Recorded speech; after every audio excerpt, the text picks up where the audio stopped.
What's up, everybody? Welcome back to the Chase Center here in San Francisco, where we are going to Game 5!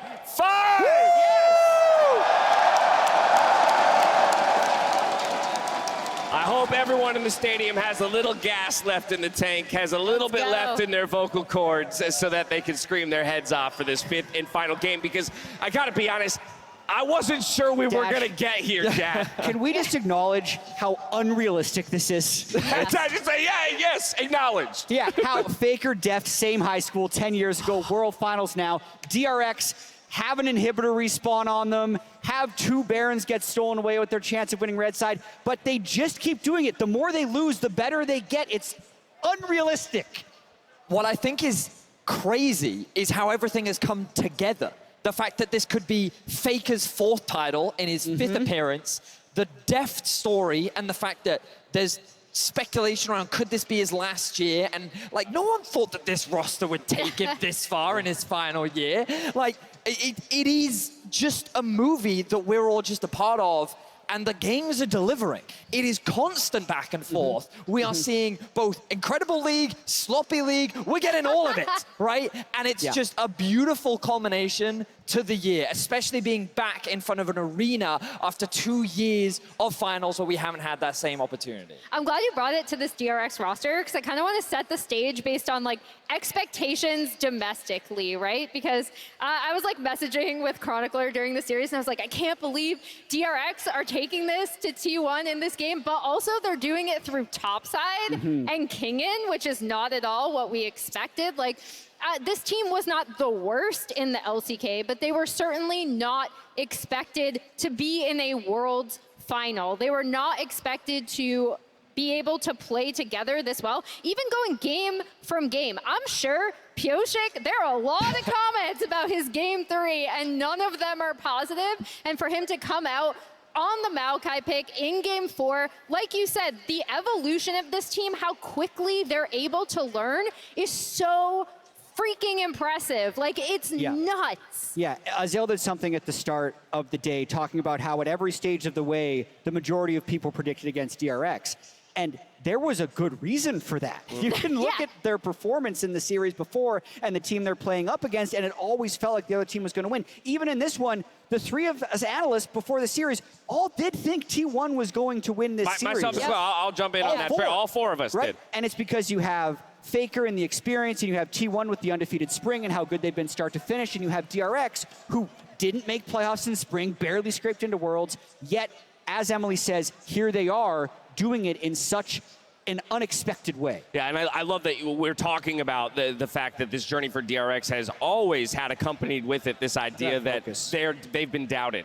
And so we asked the fans at home before we went to this commercial break who they thought was going to come away with game number 5. Much like we did at the beginning of the day for who would come away with the series, I'm curious to see if those numbers have changed. And they absolutely have. Top of the day, this was a 66 to 33% vote from the fans at home. And now we've crunched it down to 52% in favor of T1. Still a slight edge for the winningest team in League of Legends history, but oh so slight. That's basically a coin flip. And again, that speaks to how much DRX has been able to push T1, right? In a way that, again, like, I can't stress, if you told me this DRX team, not only in the World's Finals, Game 5, but the way they're trying to take it to T1 is also by trying to outplay them mechanically is just absolutely, like, I would have been like, no, you're crazy. Like, you're wrong. And when we kind of take stock of the series, so far, Blue Side has won every single game.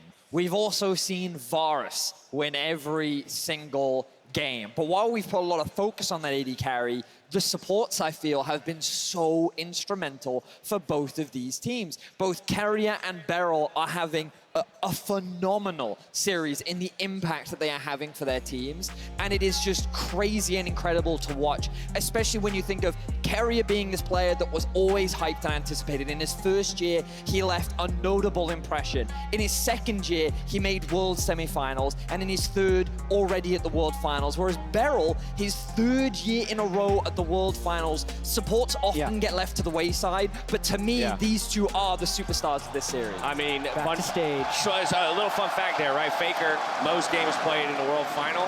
You know who has the second most? It's probably Beryl. It's Beryl. Yeah. How freaking wild is that, man? Let's go. And these two guys have come up so huge, as you mentioned, for these teams, and maybe a little bit under-discussed up to this point at the World Championship, if I'm being honest. Faker, only active player to have more than one World Championship. Beryl could be one to get 2 World Championships in his third appearance. A lot on the line here. Yeah, and again, comparing their domestic performances, Keria did not perform compared to like the lofty expectations as people expected. He came out and talked about how he'd been struggling with long COVID and COVID symptoms. And then Beryl has had a lot of ups and downs, but he's absolutely showing up at this tournament. Can you imagine being in the shoes of any of those players stepping on this stage right now? Nope. 20,000 people in this arena, and there is only one game between you and hoisting that trophy that sits center stage. And it's such a weird sense of pressure for both teams, because for T1, it's about returning to the pinnacle of League of Legends. It is about reclaiming that throne, and you can hear the number of dedicated fans that exist behind this man on your screen. Whereas DRX, there were no expectations.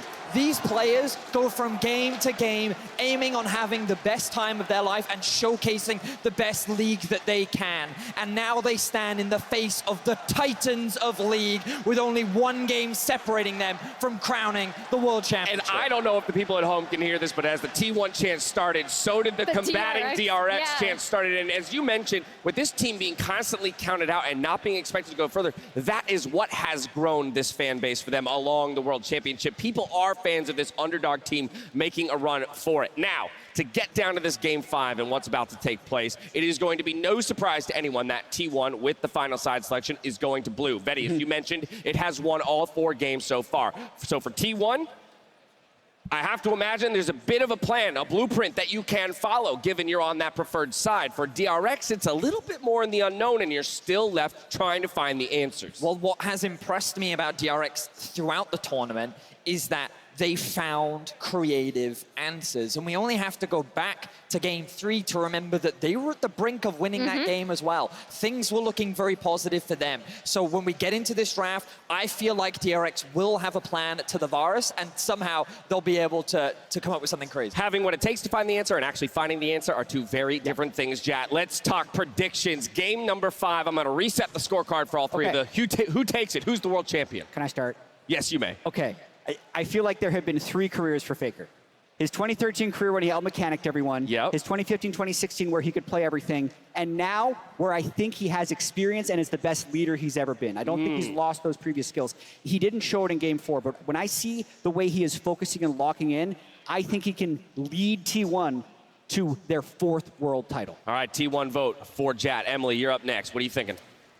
So at the beginning of the day, I said 3-1 T1, and obviously that was wrong. So did I. One thing we weren't able to touch upon here is T1's own narrative arc and how they actually evolved quite a bit, especially in my opinion, the way that they approach side lanes and the map. I do think they're on blue side, also has a lot to do with it, but I'm gonna go T1. Okay, another T1 vote. Vedius, you're the last holdout. What's it gonna be? Our job as analysts is to find ways in which we believe teams will have the advantage to be able to come out ahead.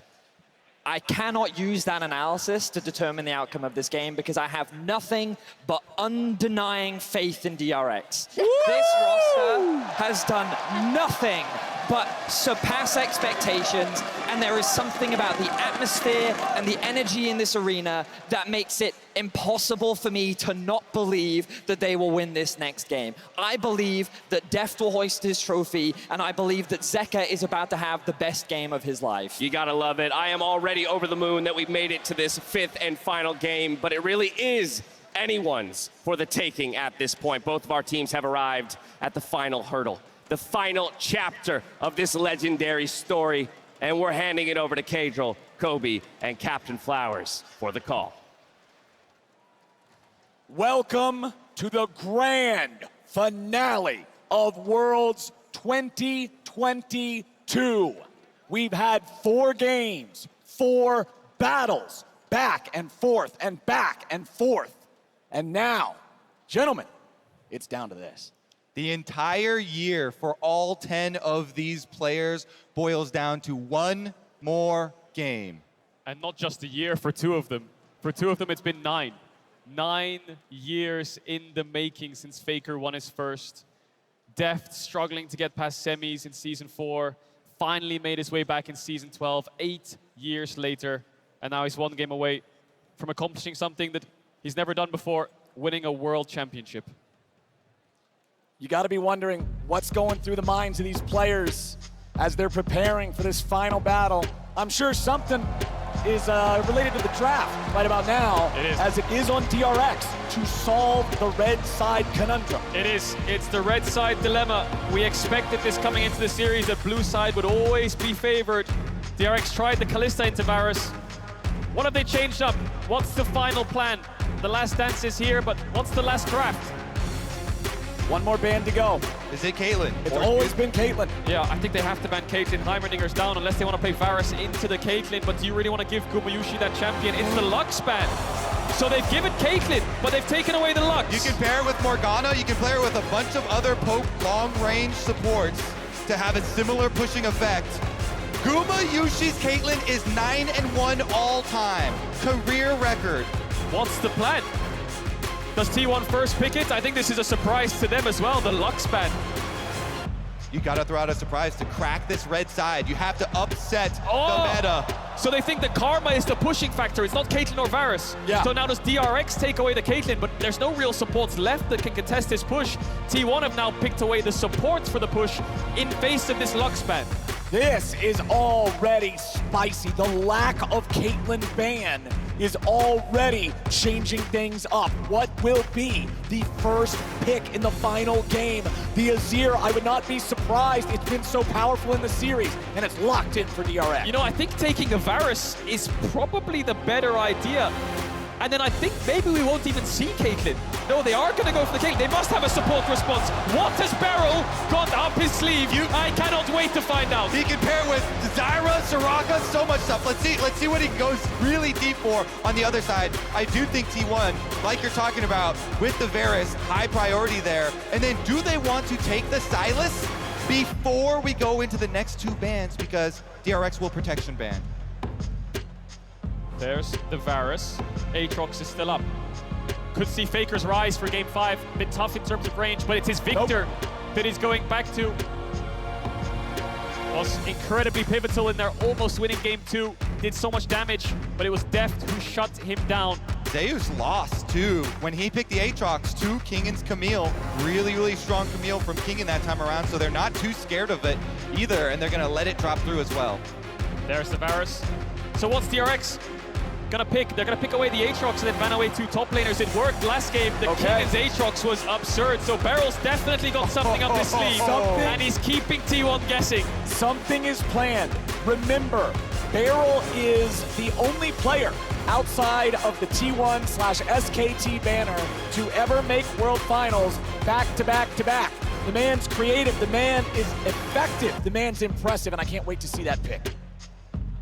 Morgana, Zyra, Soraka. What will it be? T1 even trying to decide what does Beryl have? Can we snipe it? They don't even want to try and snipe him. And they go with the Sejuani instead. Sejuani ban coming out. Maybe they're gonna ban something like Viego or Graves as well. I think Pyosik looks really comfortable in the Maokai, and against these mobile carries, it could work again. There's the Lee Sin ban targeting out Owner. We are in for a treat in this last pick ban phase. What has Beryl got for us? What has Zeus got for us in the top side into this Aatrox? Does he really want to run back to Fiora? Owner's going to have to dig deep for a jungler. Kindred is up. If Pyosik wants to play a game 5 and he wants comfort, he can go towards Kindred. But against champions like Varus and Victor with so much poke, it is very tough to pull off.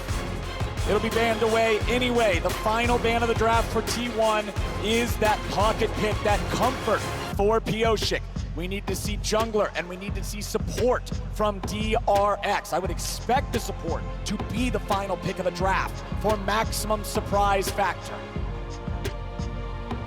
Def smiling. Is it Bard? Is he gonna go for the Bard in game 5? Yes! I love this guy's confidence. Beryl doesn't give a crap. He's got a run of the map now, baby. If you can push and open up windows here for him to roam around, visit mid lane, visit top lane, Beryl can be everywhere. Woo! Beryl can be in your dreams. Beryl could be right behind you. He could be in your nightmares as well, because when he lands that Bard ultimate, the Caitlyn trap follow-up is gonna be insane. There's the Viego from Owner. Now Zeus, can you surprise us? Is it gonna be a Fiora, a Camille, or does he have something else in store into his Aatrox? Gnar was one of his biggest comforts. Gwen, GP could be another one. We saw the Fiora fall short just last game. Is he willing to run that back?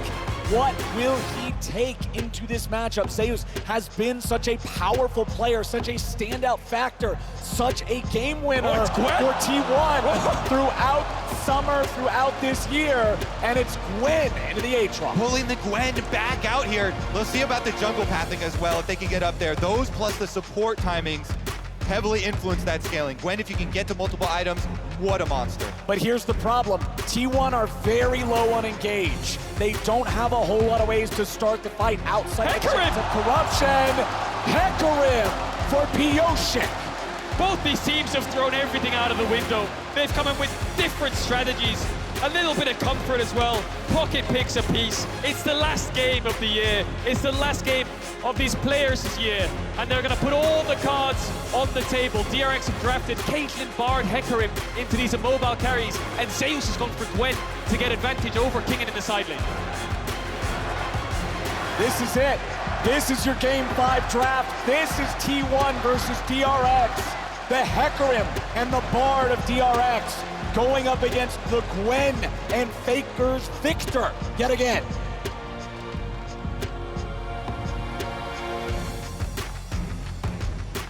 No more storylines. It all comes down to play now. One game in front of you. Execute on the draft. Caitlyn finally led through in the last game of the year. Paired with Beryl's Bard, will it be enough? Will Faker break another record? Will Beryl be the first person outside of the T1 organization to do it back to back in terms of getting those 2 titles? Fell short last year in the finals in that Game 5 Beryl. He lost to EDG, but now he's in another Game 5. Faker is also no stranger to these Game 5 scenarios. It's the experience from the players of Faker and Beryl, and 4 players on either side that could hoist their first title. It's not just a test of mechanics, it's a test of your mind, it's a test of your endurance, mental, emotional, physical. Everything is now on one final game of League of Legends. Faker versus Zeka, the greatest to ever do it, and one of the most impressive Worlds performances we've ever seen from an individual, head-to-head, one more time. And Zeka has been a monster. Zeka has been punishing Faker over and over this series. Level 1s seem a bit stock standard right now. Keria very deep in the enemy jungle. I think DRX know that he's around there. Beryl's gonna base and swap over to Sweeper. We'll see if Keria can find a little bit of support gold here. T1 want to invade. It's a Hecarim. Hecarim is so weak level 1. It looks like they want to take away that buff. Pyosik knows it. Needs to be very careful though. He could face check all of T1. If he moves towards this bot side jungle, he's around mid right now. Thinks twice about it. Is he gonna... Oh, this is so concerning. Pyosik sees them. Okay. Patience. The patience pays off. He waits. He goes for the safe route just over the wolves. T1 immediately on spawn. Yeah, Keria can push him off these though. So Pyosik's gonna lose his bot side jungle. Try to keep the Q-Stacks and move towards Raptors, clear up. What can DRX do with this? Gumayushi, they're gonna try and zone him away from the lane, try to deny him some creeps. That means you're gonna lose out though because Owner got level 2 off blue buff, so now you're pushing the lane away. Jungle coming down to help out Guma and Keria get right back to lane. Yeah, Guma will pick up all the creeps, gets the experience, might lose a couple in terms of gold, so DRX get the wave in, and they're facing a split map scenario, but I think Owner will go through mid to top side and try to control these 3 quadrants. I think it's really smart getting the early level 1 invade on this Hecarim. Very vulnerable champion to getting invaded upon. see if Pyosik can salvage some of this. Zeka, mid lane pressure, definitely has a big part in if he can get something back. It's just the blue buff that was stolen away though, and DRX saw Viego going back into the jungle, so not gonna be too heavily hit.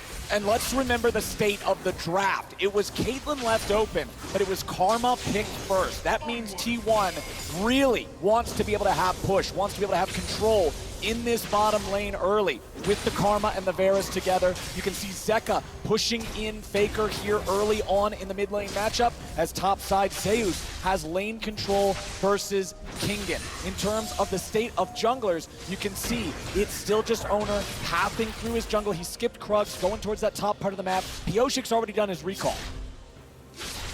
Yes, he has at that. Just clear off red quadrant, very low health he was. You recall early for Hecarim, it's not that bad. You can still get your boots for the extra move speed, the extra damage conversion there, and go clean up his Gromp and Wolves. As we said, only the blue was taken, so not too heavily hit. There's no vision right now either. He can smite this grab and go for it. Yeah, he could, but I think T1's bot lane are very cautious. TP on Varus, of course, into the Caitlyn. And this really stinks for DRX. They need this Caitlyn lane to get the push and start poking the Varus on the tower. The Karma is the factor that allows T1 to push back against the Caitlyn. Zeka needs to react to this flash W from Oner. He needs to react to it, otherwise he's going to die. Oner does not give him the time. Zeka flashes late, and T1 takes first blood. Genius move here from Oner over the back of the Raptor wall, and it's even worse for Zeka. He flashes afterwards and still dies because Faker's got the Q-empowered auto in the air. Oner testing Zeka there. Zeka failed the test. First blood over to T1, and that kill will get him a Caulfield's in base. Oner now going to cycle back through his camps. Pyosik struggling to find anything. All these lanes from DRX are getting pushed in. The Aatrox, the Azir, the Caitlyn are sitting on the tower. If Zeka reacts to this flash W, then it's just an even trade and he'll TP back, but he doesn't. He steps back into it as he gets the auto attack weave in. And like you said, Kobe, to rub salt in the wound, he flashes and dies. Yeah.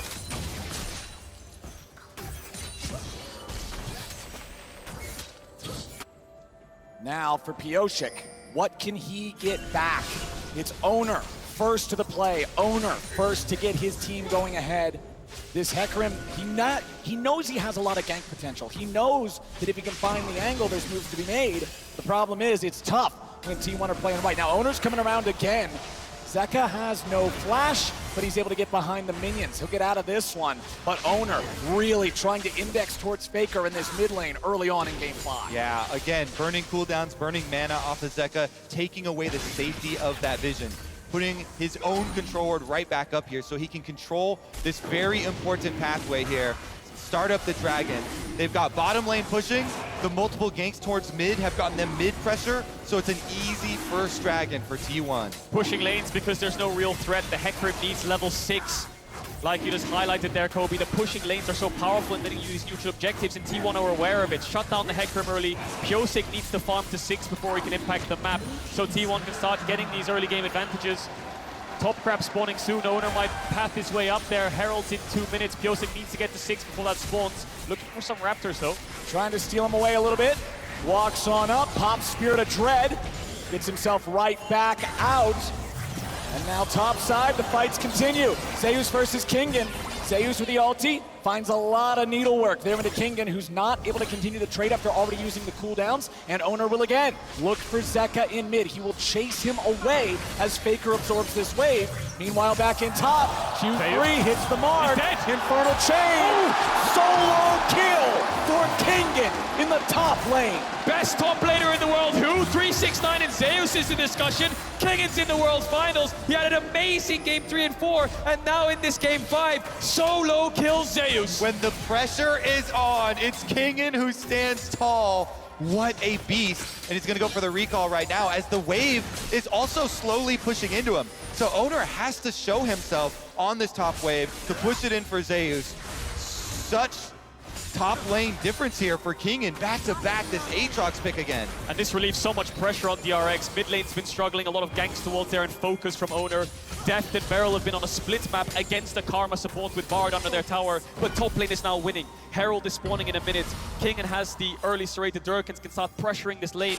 Zeus even had the counter pick here. Gets level 6 here, Zeus, and I think he tries to find the all-in, but Kingen gets a small trade off. They reset, and then on the re-engage, Kingen kills him. Exactly. Goes for the minions, levels up, uses all of the needlework there. He knows Zeus has nothing left. The ghost was already used here, so Kingen right on in, hits the Q3. Infernal Chain means he's dead.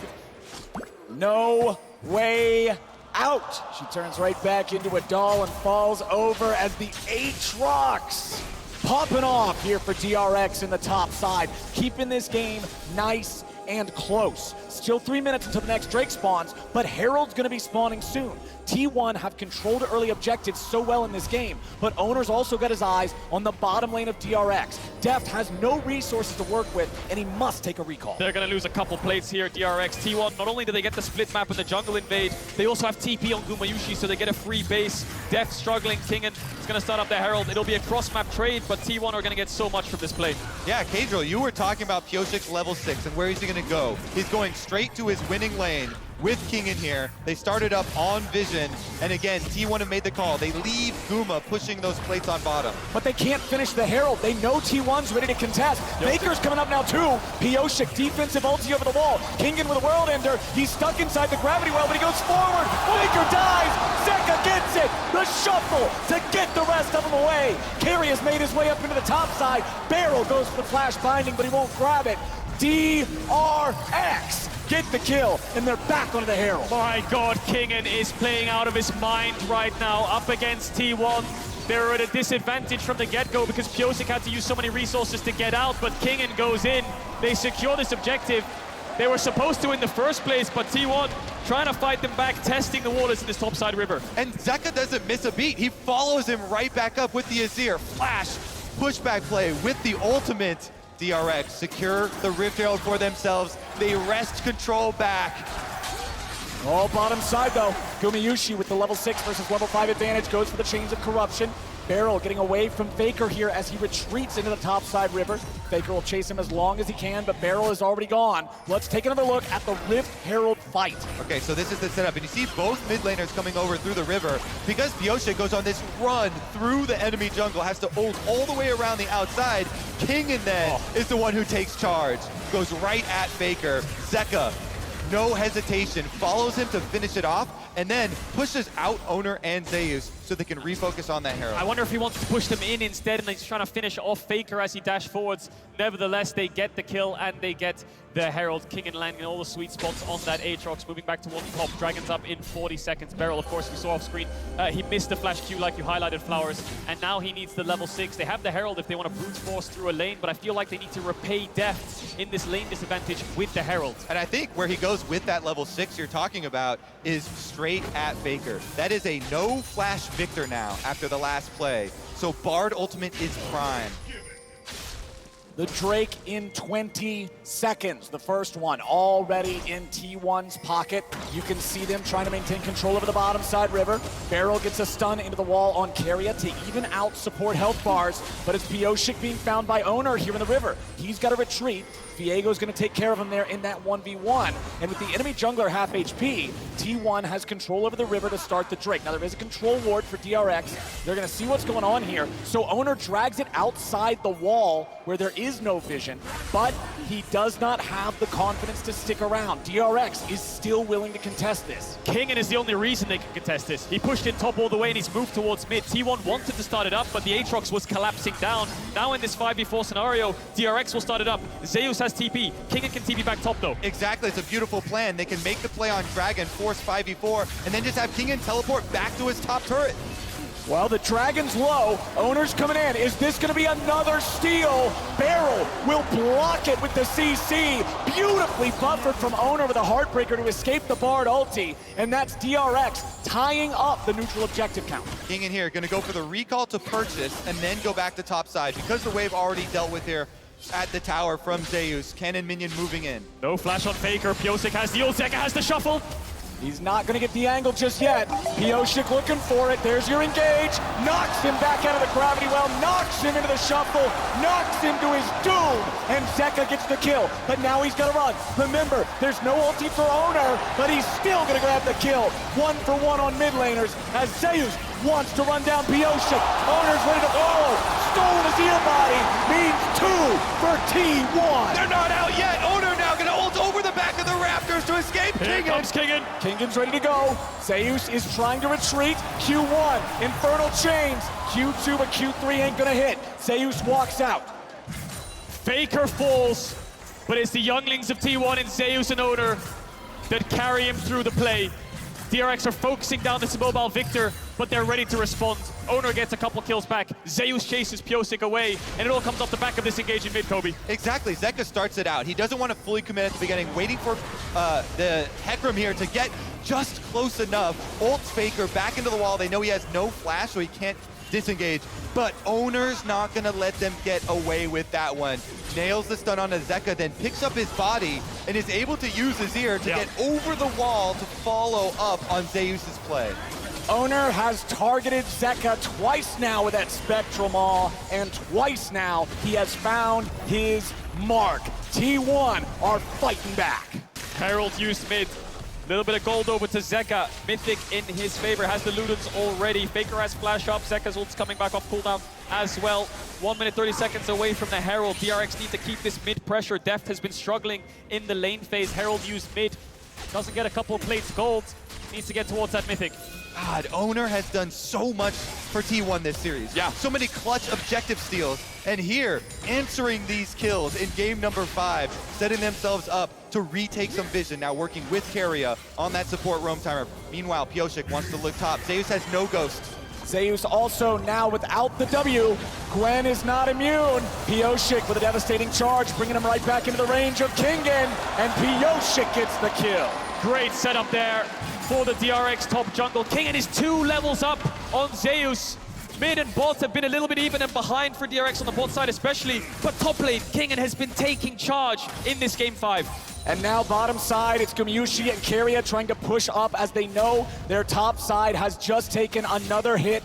Gumayusi and Keria, without having to deal with turret plates anymore, should be able to find the first turret of the game right here. Yes, they will. It's Gumayusi getting the credit. They've been so powerful, so reliable, and they showed it. The first pick, Karma, instantly locking this one in. They pay their team back. They take down the first turret. Massive gold lead once again for Guma. And this time, he's on the lethality Varus, so that poke is really going to sting. It is indeed Kobe, and Barrel's looking to cancel some bases there, try to stop the backs, try to give DRX more time around mid. Pyosik might look to get Faker's flash again, but Zeka gets stunned up. Barrel just trying to move up and down the river. Bot tower is down, so the Bard is free to roam. And we can have them roam over to that Rift Herald. Rift Herald number 2 just arriving to the Rift now.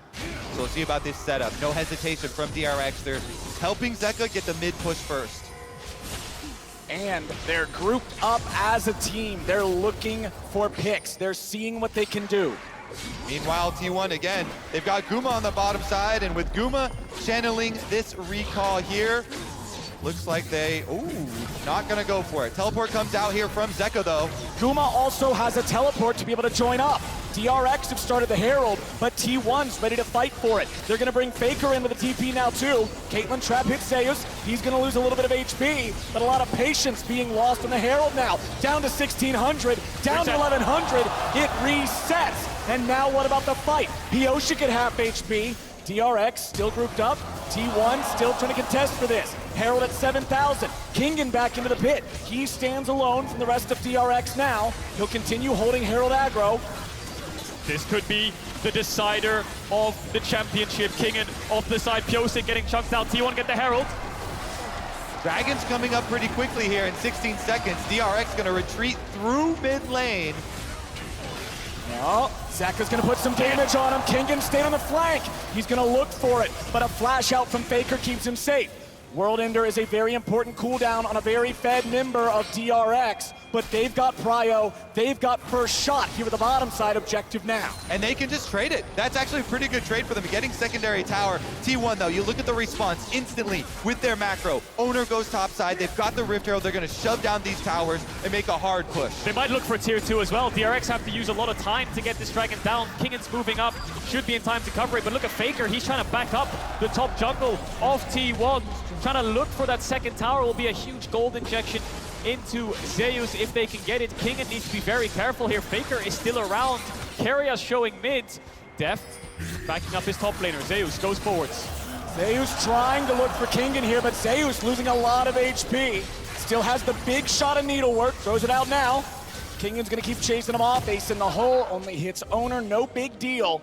T1 will get the one turret there in the top side, but a defense on the tier 2 from DRX. Small gold lead for T1, but DRX have that second dragon. Mountain Soul, incredibly powerful the longer this game goes on. Can negate a lot of damage in these team fights. Zeka's gonna pick up the blue buff. All tower is still up for T1 though. DRX yet to crack one open. T1 have found 2. Guma has been so good with this Varus, with these snipes. I want to see what he can accomplish this game because the slow reduction on the Boots of Swiftness works on self-slows as well. We'll see if that means the difference between hitting the snipe, hitting the critical kill. Pyosik, though, making use of his move speed on Hecarim has been very lithe. DRX's comp is very good at punishing no-flash targets. Bard ultimate, the shuffle. Here it is! Oh, but it misses. Gumayusi stepped forward to dodge, and now he has to flash to be able to get away. T1 will lose that critical summoner Faker, no spell flash. on their AD carry, but Faker's now the target. Devastating charge, onslaught of shadows, but not enough damage. Zeka has to get away as Owner's ready to follow up. Pyosik is too far forward, and Faker takes him out. Now Owner's got the charge to chase Zeka. He's gonna look for it. Barrel's ready to try to protect, and he gets him away on a magical journey. It's Owner again to the rescue! He comes in for the counter on the Viego. He defends again. Faker now going to be able to push off the back of that. They've got the extra person advantage with Pyosik still sitting on a 12-second death timer. T1 pushing all 3 lanes. It's the battle of the mid-jungles. T1 coming out ahead. 100% kill participation for Owner and Faker. Ever since the start of the game, Owner's been trying his best to get Faker ahead. He is marginally in levels. Look at this again. Faker no flash lands the fear onto Faker, but Zeka can't do a lot of damage right now, and Owner is there to follow up. Flash stuns Pyosik, who has no ghost. They get the reset on the kill. They chase down Zeka, but he manages to get out. Every time they go at Faker, he unloads a big combo. Pyosik, though, my goodness, going down so quickly there. Owner jumps on him. Gotta brush it off. Yep. Just have to think about the next play. This is your last game. It's all decided here. TP coming in from Faker. T1 want to pressure down this mid tower. DRX not a lot of wave clear to respond. Barrel's getting locked down, but he gets away. Lots more damage pouring in, but not enough to kill him just yet. Pyosik's coming around from the side. Kingan's on the flank now too.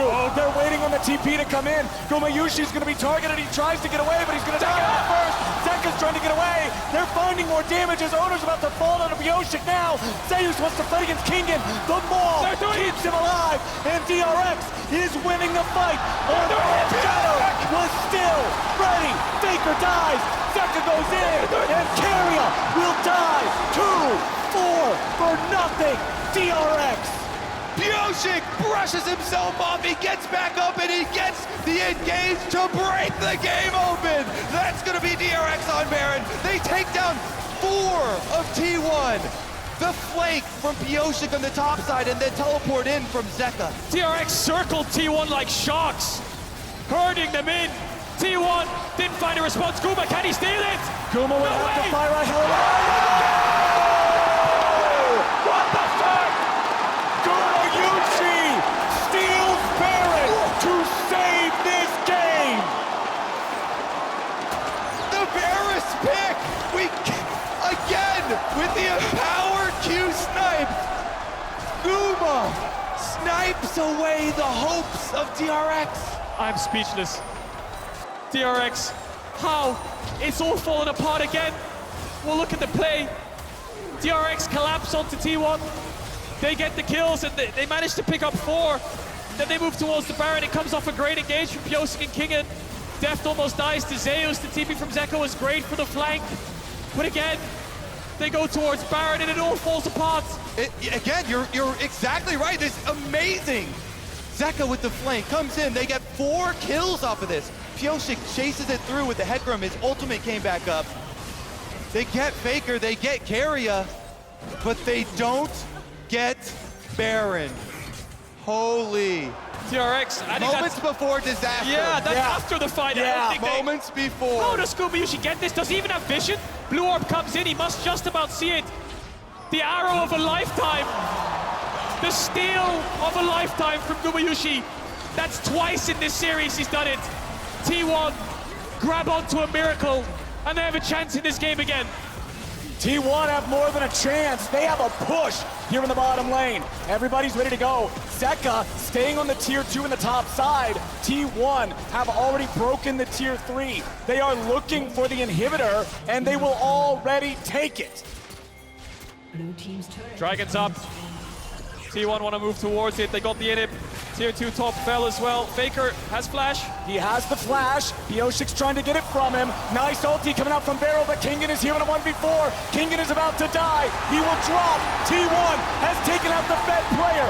Beryl gets away over the wall, and DRX are collapsing. T1 are running this game now. The push in mid comes through, but Zeka's here to respond. Dragon is up, so that should be a pretty easy exit objective. 2,000 gold lead for T1 right now in this game 5. The power of a single ability, a single steal. T1 picking up the kills, to pick up the dragon in the aftermath. That will haunt Pyosik forever. They need to stay composed now, DRX. The siege is over. It's heartbreak again, but they've never failed to bounce back every single time. Level-headed, 2 items on the Caitlyn. Azir will be their late-game insurance, but T1 just got a massive injection of gold. Absolutely incredible from T1. When the pressure is on, leave it to the winningest organization in the history of League of Legends to have the players, to have the composure, and to have the skill to claw their way back.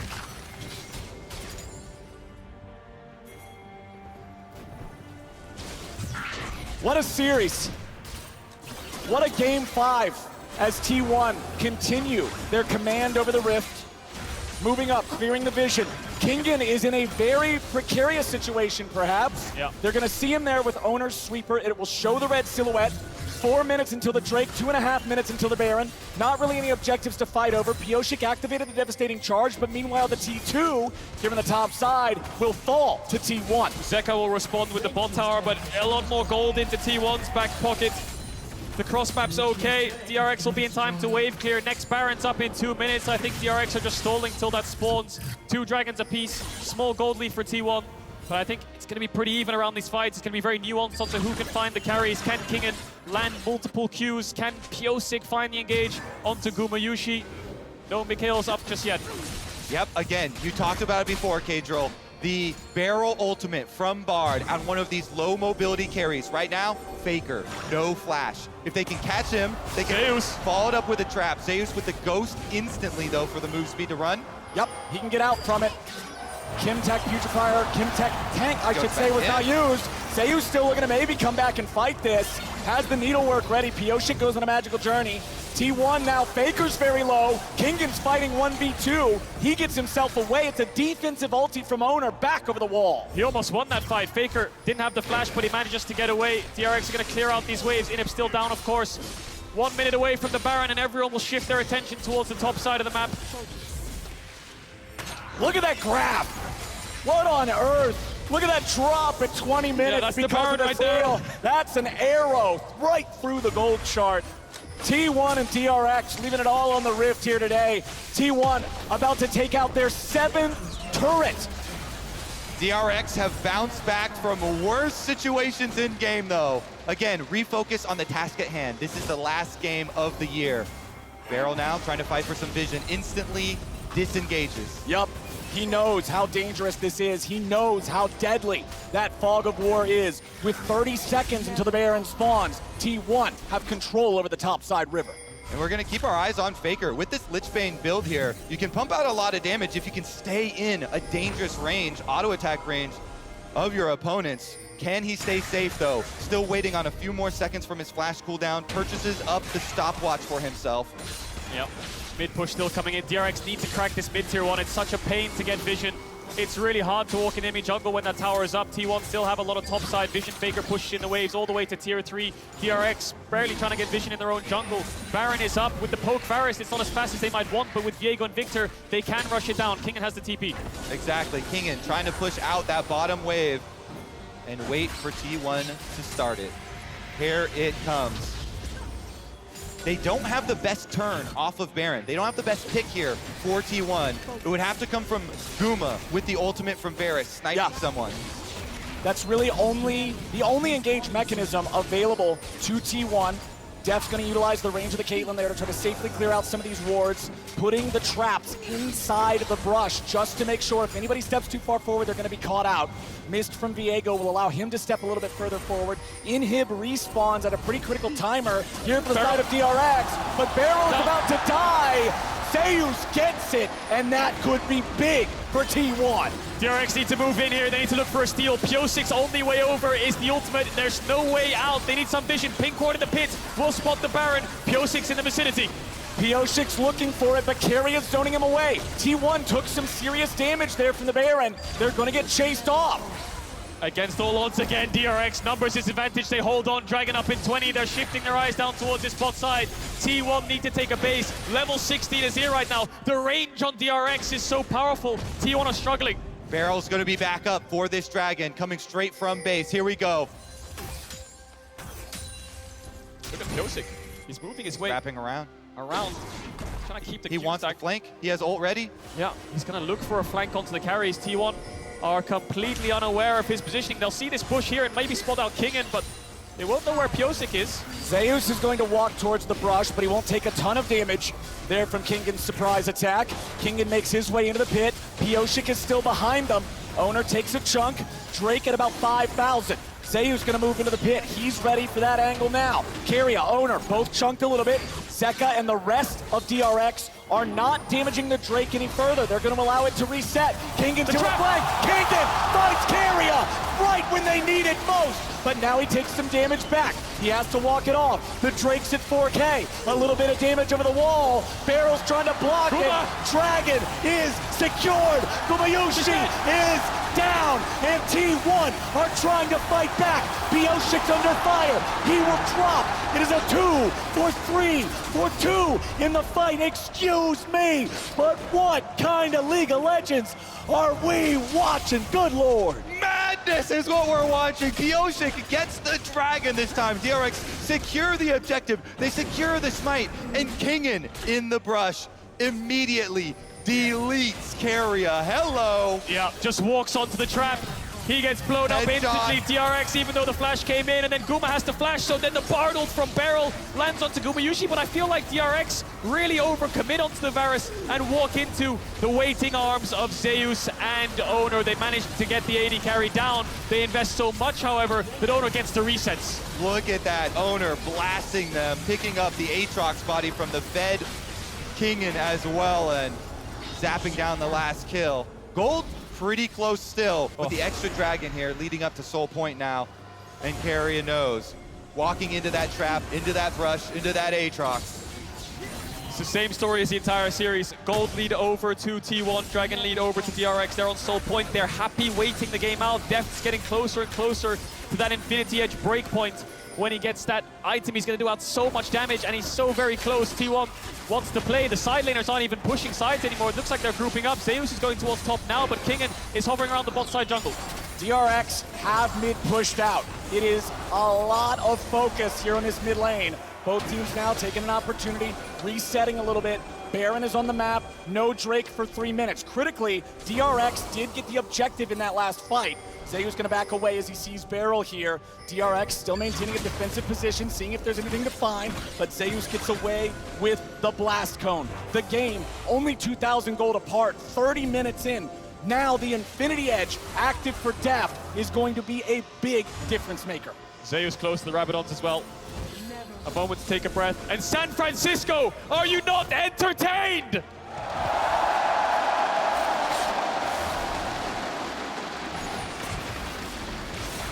A little bit of extra speed there for Pyosik. That devastating charge isn't going to be used for a whole lot just yet. Zeka with the Ludens, with the Shadow Flame, Banshee's Veil now completed. T1 still defending the mid lane tier 1 turret. It is 3 turrets to 7. T1 have taken many, many more objectives this game. Zeus will move into the pit. He'll clear out some of the vision. Beryl gets poked down by some of the fire from Gumayusi's arrows. 2 minutes on Dragon. Soul point, of course, for DRX. Let's not forget, the Baron dance continues around Vision, around this wave in mid. DRX really need this tower if they want to start controlling the map. T1 have been holding on. And as they dance, again, Guma has no flash. He dodged away from the Bard ultimate this time, but DRX still push in. They get what they came for. That Bard ultimate, it was just to create space for a couple of seconds. Zeus running away from Kingen. Zeus has level advantage here. Kingen doesn't find sweet spot on the Q3, but he's got backup. Zeus is going to be caught. DRX moving in for the T1 top lane, and they got him 5v1. Kingen's got teammate advantage. DRX rally around their top laner. Now with that extra kill, they can easily push down topside and slip into this barren river. 40 seconds on Zeus and he has TP. DRX still have a couple of ultimates to work with. They've had so much heartbreak around this Baron. Are they willing to start it up again? Owner's alive. T1 have the mid push. They're going all for it. All the cards are on the table. Flank, flank, flank. They're wrapping around. Yup, keep your eyes on Pyosik and on Beryl. DRX, they don't even have their jungler in the pit. They are not going to commit to the Baron. They are looking for some sort of a play. Beryl is burning, but they're ready. They're turning. Pyosik has Faker. Keria barely lives. He's trying to run away, but Zeka and Pyosik are still chasing him down. A bullet to the head, and Death pulled the trigger. They get the flank off. Keria fights it, and T1 tried to attack it, but it still works. Pyosik finds Faker. And Faker doesn't have TP. DRX don't even go towards the Baron. Dragon Soul's up in 35 seconds. They know they have a few seconds of a time window to force down the Dragon. What's the call here from DRX? They're avoiding the Baron. We're going to look at this fight again. Zeka is the hero. Keria here, look at this. He finds the flank, and T1 all come to try and attack it. Beryl so low, heals himself, but that just leaves the opening. Pyosik and Zeka. You mentioned the Azir sweep. He hits Faker with it, dies before the body hits the ground. We need to go back to live. The ult comes out onto Keria. Looks like DRX have based. They're around this Dragon, but T1 are going to threaten a Baron rush, so DRX will get the soul. Pyosik's here. Beryl will try to keep everybody away, try to interfere as much as he can. Pyosik and Zeka working on the Drake. 5,000 HP left. Death wants to get away. A lot of threat coming out from the needlework. Kingen's very low. He goes into the stasis. He's still going to live, but only for a moment. Kingen down. Soul for DRX, but it'll be Baron for T1. They're going to force on it and try and make DRX come to them. 5v4 advantage. They're burning it down. Owner has smite. Pyosik does not. No Kingen. No Kingen. This has to be a no-go for DRX. They will back away now. You're absolutely right, Flowers. Deft was really low HP as well. Had to use the summoners to escape. T1 managed to get the Baron in trade for the soul. DRX were trying to stall them, so they just ran headfirst into them to force the fight. Pushed back Deft, killed Kingen. And now what can T1 get done with this Baron? The soul will last forever. The Baron's only going to be up for a couple minutes. Very dangerous pushing on the side lane as well. Now that death cap has come in for Zeus, total damage done at the top of the charts. Both top laners. Let's take a look at the spread though. 1-3-1 initially. Zeus Doesn't see them. They've gone back to base. gets the outline. Zeka gets the Rabadon, so this is here getting closer and closer to full build.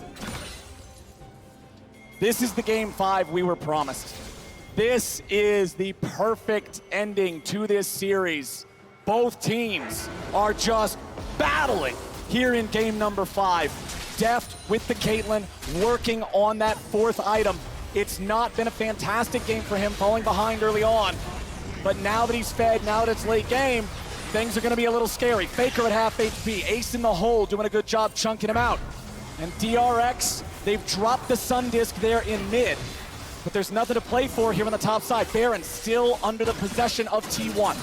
DRX make a nice hard push on mid and top lane to try and nullify and reduce the amount that T1 can get with this Baron. They're just trying to delay, because then they come out ahead with the power of this Mountain Soul. Oh, nice. Baron buff wasting away. Yeah, and Deft's getting closer and closer towards that Bloodthirster. Caitlyn can become so powerful. T1 don't actually have a reliable auto-attack champion other than the Viego and the Gwen. Their AD carry is a poke champion, whereas Deft will get closer to 6 items. Azir as well, such powerful late-game scalers that will melt through T1, so they want to push their advantage while they have this Baron buff. Only 1 minute left on it. And remember, the only real catch or engage on T1 is the ulti from Gumayusi. He was the hero with the arrow back at the Baron, but now T1 are trying to use what's left of this 45 seconds of Baron buff. Look at these wards behind T1. They need to be really careful if they overstep. Kingen can TP behind them. Zeus will be ready and waiting for Pyosik.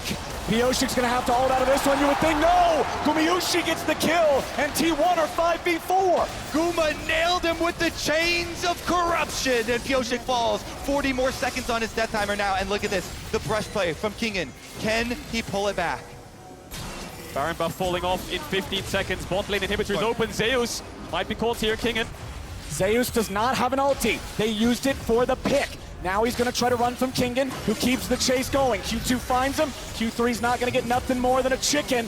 DRX still trying to hold on. Deft backing away, Zeka backing away. T1 looking for the inhib. You would think they should be able to find this one, no problem. There it is. T1 take bot lane inhib for the second time this game. I can't imagine how much pressure all of these players are under in this game 5. T1 managed to crack that inhibitor like you highlighted, Flowers, but they still have the Mountain Soul. The pick didn't net them an end. Elder's up in 2 minutes 20, Baron's up in 2 minutes 40, roughly the same time on the spawns. So they're gonna need to juggle both the objectives to make sure, most importantly, the Elder doesn't go over for free. So much riding on this next team fight. Instantly picking up as many stopwatches as you can. Guardian Angel over here. Zhonya has been there for Faker. Yeah. He disengages. This fight means everything. What a series. This one's delivering, man. Everything I hope for. What? Everything I hope for is what we're getting, and now we're seeing so many champions get so powerful. Just like it's been this whole series, it's gonna come down to execution. Yep. It's gonna come down who can really stand tall in these biggest of moments. It's gonna be a very fitting ending to what has been such a beautiful story between these two teams. T1, the bounce back and the struggles from MSI, and DRX, the surprise to the world. Elder up in 1 minute 20 seconds. Trying to contest a little bit of bot side vision here. T1 looking to see if they can find a pick. DRX don't have to deal with a Baron anymore, but they still have to deal with walking into the fog that is their own bottom side jungle. T1 will clear out any wards they come across. They still have a small gold lead, but at 39 minutes into the game, it's not that big of a deal. Bloodthirster for Deft. A little bit of extra survivability, sustainability here in the fights. We've mentioned multiple times how little CC T1 have to work with. They gain so much from being at the objective first, forcing DRX to go through these small pathways, let them hit the skill shots. Guma on the front line. Guma's on the front line. Ace in the hole's only gonna hit the shield. The last time T1 went to a game 5 in a World Championship was against Damwon, and it came down to an Elder Dragon fight. Here we are a year later in the finals. Same story. Barrel goes to the ulti, but Faker has fast enough feet to barely dodge forward out of it. Guma no flash, Guma no ultimate. Owner blows up the blast cone though. Kingen finding his way around. This Aatrox, a pest in the T1 side. They're going through mid though. Yeah, they're going to mid here, T1. DRX are pinging this top wave. There's a threat of an end. Kingen's on the flank. Kingen's looking for it. He has been the X factor, but Barrel's gonna die. He barely gets away. Pyosik's in the retreat. Barrel stays alive somehow. Redemption's coming down. It's gonna heal him up. T1 moved in. Kingen was not able to respond there with the flank. He'll steal the enemy red buff for the upcoming fight. T1 chunking out the health bars. Decide to go for the Elder. Kingen's still ready. TP coming back in for DRX. Zeus and Owner here in the pit. Zeus goes over the wall, but Kingen's ready to find him. Q1, Q2 finds his place back inside the pit. Drake gonna slightly reset. Gonna come down to a smite fight. Kingen ult is off. Beryl has the ultimate back up. No carries on the flashes. Look at the trap line. Look at the Caitlyn. He's trying to send him away. Owner goes in. Owner is down. The Drake secured. T1's jungler trying to go. T1's going for the base. They're going for the Nexus. Can they do it in time? Kingan comes back. Elder Drake at the ready. But what can he do? Q3. No damage just yet. Elder Drake, the execute. Zeus is down. DRX, hold on. Kingan, he gets back, he does it! Gumayusi's gonna find the ultimate onto Bioshik, but they still have the Elder Dragon buff on DRX. They're gonna run straight back into the hearts of T1. Can they end? Is this it? T1 are so vulnerable and wounded. DRX have the Elder Dragon. 4 members down. It's on Gumayusi to hold the line. DRX are coming for their World Championship title. The Cinderella story! DRX are pushing in! DRX, they're on to inhibitor turret number 1. Only Keria is going to be up. It's still 10 seconds on Owner.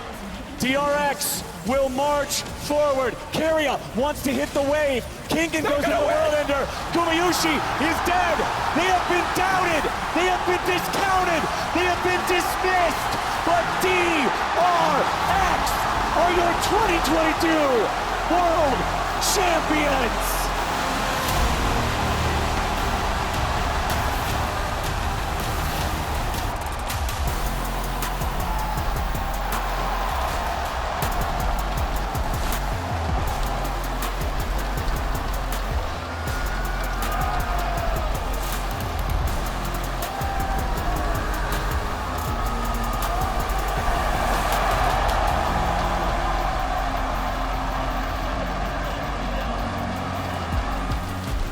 They complete the miracle run. We have just witnessed the most incredible story in history. DRX have done it. T1 are shell-shocked. They're stunned. No 4th seed had even made it to finals, let alone winning the World Championship. Deft in his 10th year. He won the world title. He's won MSI, he's won LPL, he's won LCK, he's won Rift Rivals against Korea and China, but he's never won a world championship, and he's done it. He's done it. One of the greatest finals in League of Legends history. People are going to be watching that VOD for years to come until the servers go down. What a show from these two teams. Deft beats Keria. They wanted the title together, but only one could walk home victorious. And Deft has had to see so many of his former teammates succeed without him.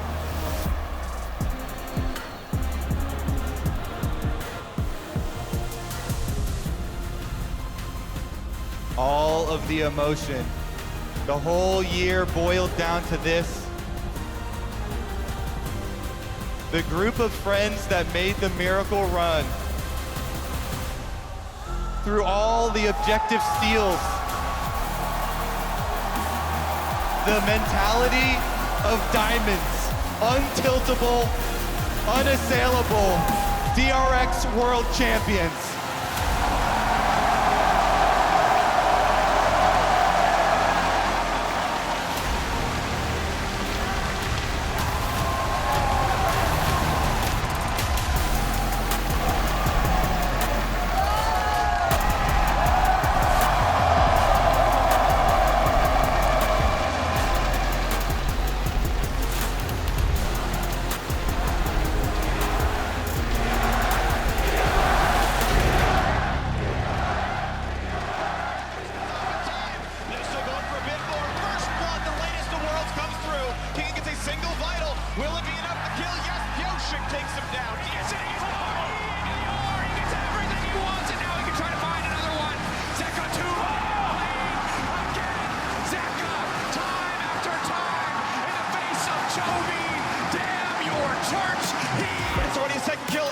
Zeka.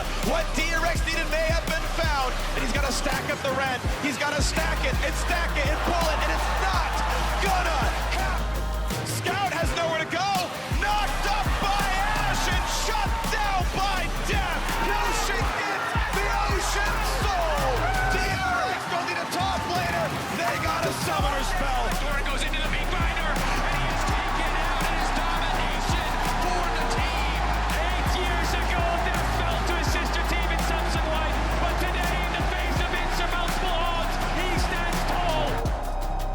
lost half HP. Faker is nearly down. Hostile takeover over the wall. Wish from Soraka will heal the mid laner, but Maokai says no. DRX ready to fight back again.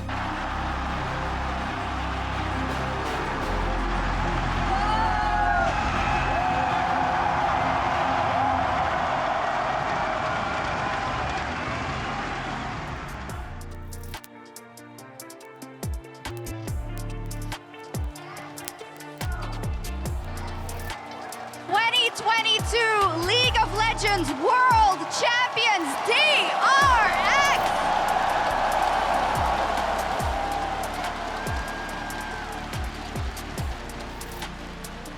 Well, it's my pleasure to introduce you to three people that would like to congratulate DRX on their victory. Nicolas Laurent, CEO of Riot Games, John Needham, President of Esports, and Naz Alataa, Global Head of League of Legends Esports.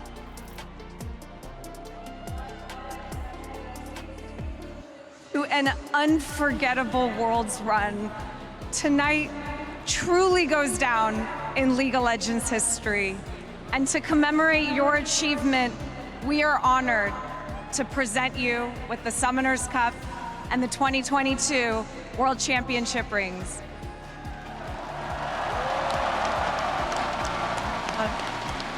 On behalf of League of Legends Esports, on behalf of Riot Games, congratulations, DRX, on your historic victory. Congratulations. Congratulations.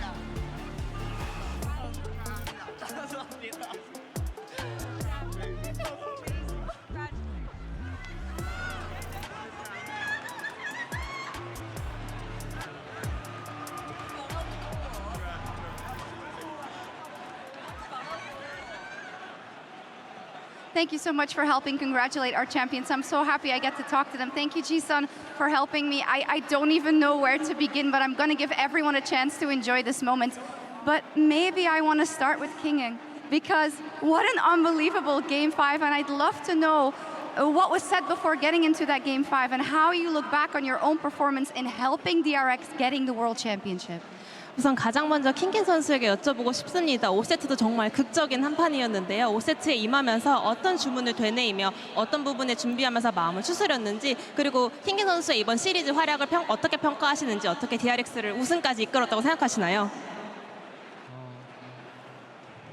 일단 마인드 같은 경우에는 저희가 항상 되새기는 게 뭔가 재밌게 하면 좀 영광스러운 이런 자리라든지 아니면 저희가 좀 궁극적으로 이제 이기고 지기고가 중요한 게 아니라 재밌게 하자를 마지막 세트까지 그렇게 얘기하면서 했던 것 같고, 사실 제가 정규 시즌 때는 굉장히 좀 제 스스로도 만족하지 못하고 좀 불만족스러운 경기를 많이 했다고 생각을 해요. 근데 결국 제가 마지막에 있는 거 보니까 제가 이때 동안 걸어왔던 길들이 결국 제가 이 자리에 있게 하기 위해서 그렇게 힘들고 했던 것 같아요. 되게 영광스러운 자리를 제가 하게 돼서 너무 기분 좋은 것 같습니다. So we always have this mindset in our mind, regardless of this, size of the stage we're going on, it's a glorious stage. So I just wanted to make sure that we are having fun, we are enjoying the moment. It doesn't have to be winning or losing. We wanted to just enjoy playing this game. And looking back my regular split, I was underperforming. I was not happy with how I performed, but now I'm the last man standing. I got to realize that every step that I took was worth it, and it made who I am right now. Wonderful.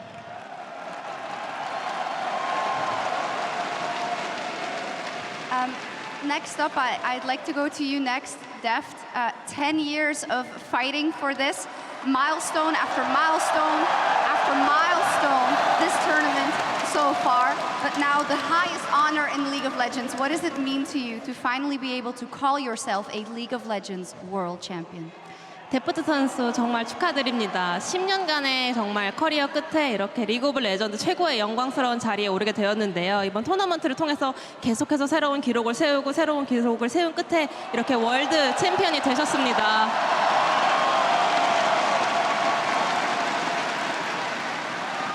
마침내 월드 챔피언이 되신 소감 부탁드립니다.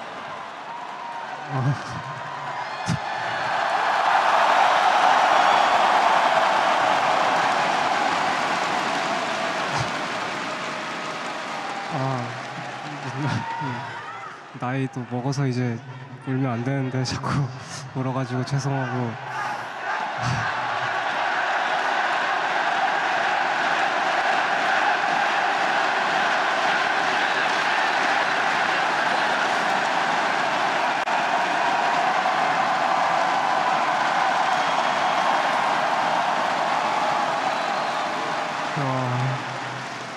저는 사실 이 자리에서 뛰는 거랑 이제 이기고 나서 이 자리에 서는 것까지 사실 저희가 데뷔한 이후로 하루도 빠짐없이 상상만 했던 일인데 그게 현실이 돼서 너무 좋은 것 같고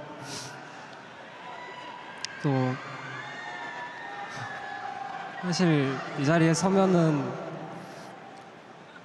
언젠간 말하고 싶었던 말이 있는데 이제 제가 세상에서 제일 잘한다고 이 자리에 섰을 때 말하고 싶었는데 이 자리에 서고 나니까 그냥 제가 잘하는 게 중요한 게 아니고 그냥 저를 포함한 저희 팀이 제일 잘하는 게 제일 중요한 것 같아요. 그래서 저를 포함한 이제 저희 팀원들이랑 감독 코치님 또 프론트 분들까지 그냥 다들 너무 감사드립니다. 그리고 팬분들도 너무 감사드립니다.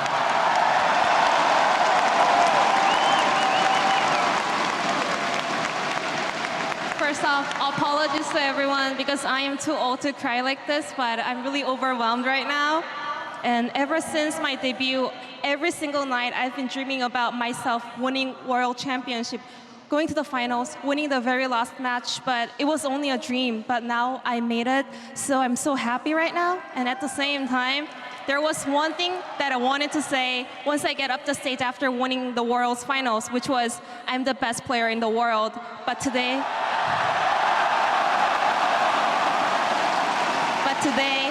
I got to realize myself being the best player doesn't matter. It's about our team being the best team in the world, and today we were the best team. And I want to say thank you to all the players, all the coaching staff, everyone worked for DRX, and also obviously all the fans out there. Thank you.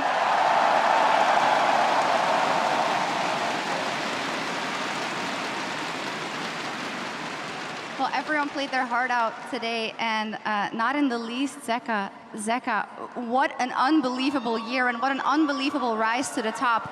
There were many that doubted you along the way in the past, but you proved them all wrong today. How does it feel to become a world champion?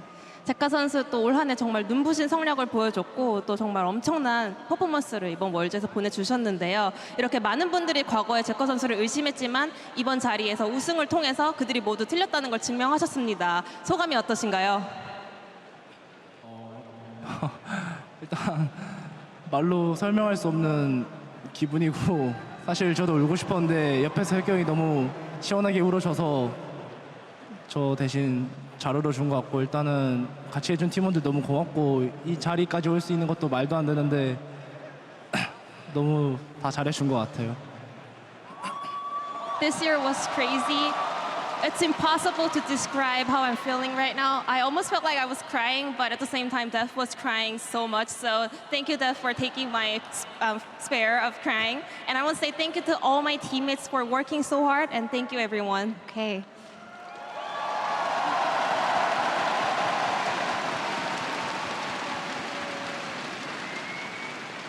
And Piotrek, if I am honest, I think it was quite a difficult series for you in the beginning, but it is unbelievable how you turned it around. Can you tell me about keeping your focus and keeping your confidence in order to bring it home? 이제 표식 선수 사실은 이번 경기를 전부 다 놓고 봤을 때 초반에는 표식 선수에게 굉장히 어려운 흐름도 나왔던 것 같은데요. 어떻게 이렇게 계속 집중력을 유지하면서 마지막까지 좋은 경기력을 보여주고 자신감을 유지해서 이런 대역전이 나올 수 있었다고 생각하시나요? 사실 오늘 경기는 이제 며칠 전 스크림 이런 게 아니고 저희가 시즌 초부터 하나하나씩 닦아놓고 배워나가면서 또 감코진과 선수분들이 다 저한테 많은 정보를 알려주고 너무 잘 가르쳐줘서 되게 이럴 땐 어떻게 하고 어떻게 할지 이제 롤드컵 와서 되게 잘 보였던 것 같습니다. I want to say the result we have today, it's not about how the Scream won like last week's. It's more about every games we played throughout the year, every lessons that my coaching staff taught me and how I should perform at Orioles, how I have to cope with all the difficulties, and it worked out. It definitely did. And then Beryl, a Bard in Game 5, which was unbelievable. Can you first tell me why the choice for the Bard in that all-important game? 베릴 선수 가장 먼저 5세트에 등장한 바드에 대해서 여쭤보고 싶습니다. 가장 중요한 순간에 바드 픽한 이유가 무엇인가요? 일단 할 수 있는 픽이 여러 가지 있었는데 그 중에서도 그냥 라인전이 힘들더라도 오늘 경기에서 후반을 좀 많이 가는 것 같아서 조합을 그냥 최대한 맞춰주려고 선택했던 것 같아요. So I had plenty of options, and then I was like, as long as my pick can go through lane, because I realized today's series we're going to the late game, so I was like, I would rather round out the comp for my teammates. Yes, a visionary. And Beryl, you went to the World Championship final 3 times in a row, and you've won it 2 out of those 3 times. You are the best support in the world. What do you think makes you so good and has made you so good these last 3 years? 베릴 선수는 지난 3년간 계속해서 월드 결승에 진출하셨고요. 그중 2번은 우승을 달성하셨습니다. 이렇게 베릴 선수가 지난 3년간 서포터로서 셋째 포수로서 놀라운 활약을 보여줄 수 있는 비결이 뭐라고 생각하시나요? 일단 솔직히 오늘 한정에서는 상대팀 캐리어 선수도 되게 잘했다고 생각하는데 저희 팀이 좀 더 되게 차분하고 잘했다고 생각해서 오늘 경기를 이겼던 것 같아요. Just looking at today, I want to say Kyria also performed really well, but I think our team was the one being a lot more calm and collected. Okay. Pioshik, maybe you know what's coming. When you won your quarterfinal, you did a little victory ceremony, and I saw you did it again actually in Atlanta. Do you feel comfortable doing it again? 팩시 선수 어떤 게 다가올지 이미 좀 예상하신 것 같은데 8강도 승리하고 멋진 세레머니를 보여주셨고요. 아틀란타에서도 멋진 세레머니 보여주셨는데 이 자리에 다시 한번 우승 세레머니 부탁드려도 될까요?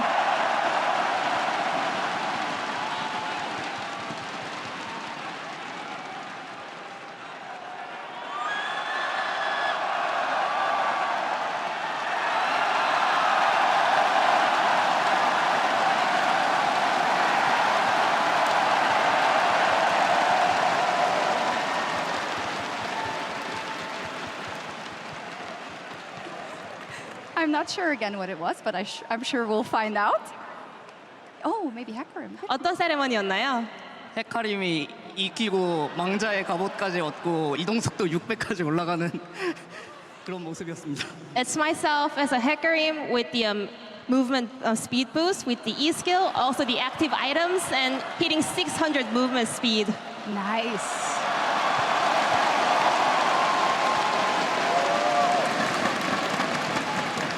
One of my favorite parts of Worlds, I gotta say. I have a couple of more questions for you, Deft. When we look back at the 10 years that you've been playing, what has been your motivation through all that time? Because many other players would have given up and would have not kept fighting. 그리고 데프트 선수에게 다시 한번 여쭤보고 싶은데요. 지난 약 10년이 가까운 이런 커리어 중에서 어떻게 계속 스스로 동기부여가 될 수 있었는지, 사실은 대부분의 선수였다면 정말 포기하고 주저앉을 수 있었을 텐데 데프트 선수가 이렇게 계속 동기부여를 할 수 있었던 원동력이 무엇이었나요?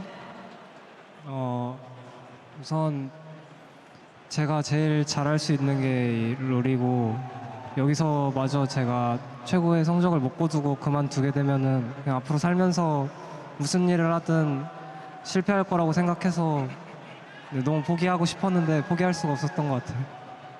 So I knew that my best talent is League of Legends, and if I cannot be the best player in the world after playing League, I was telling to myself I will not find any success in my life, and I didn't want to give up.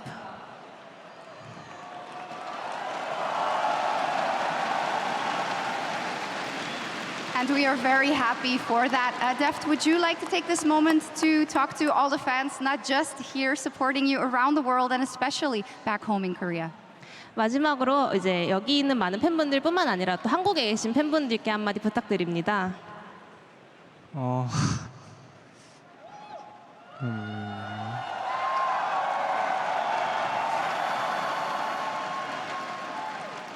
사실 10년이라는 시간이 이제 저뿐만 아니라 팬분들까지도 다들 엄청나게 긴 시간이었을 거라고 생각하는데 그 시간 동안 정말 제가 힘들 때 쓰러지지 않도록 항상 버텨주셔서 이렇게 이 자리까지 올 수 있었던 것 같고 네, 다들 오랜 친구 같아서 네, 정말 감사합니다. It's been 10 years for me, and it has been a long time for my fans as well. And they were there always when I was having a hard time. They were there for me. It feels like my fans are my good old friends. I want to say thank you.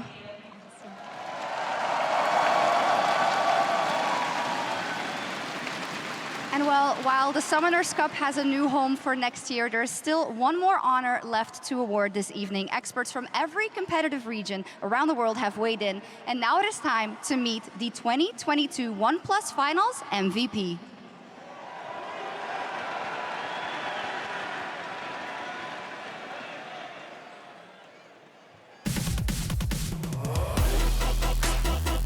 Looks so rough, but Trevor, you're still not done. No, we're not.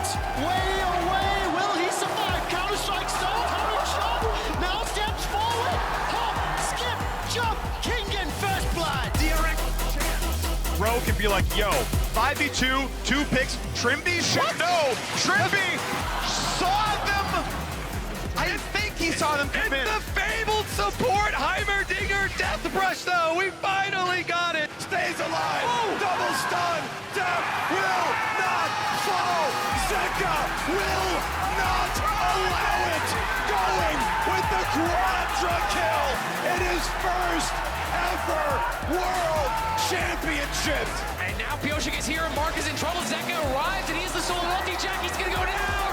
Oh, look at that. Jackie's caught up. DRX with the fight. Oh my God, Farrell played that so incredibly well. He held his wall for so long.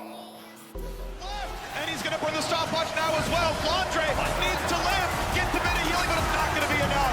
Chicha mostly left alone, knocked up and slain, and Jeff will take another head, and another, and another, and that's gonna steal the deal. I can't help myself.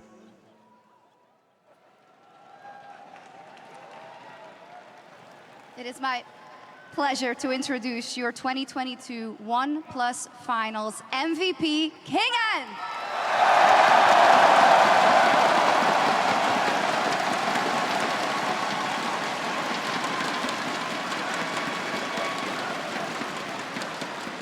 Absolutely fantastic. Congratulations, Kingen. How much did you expect this after, I guess, especially your Game 5 performance?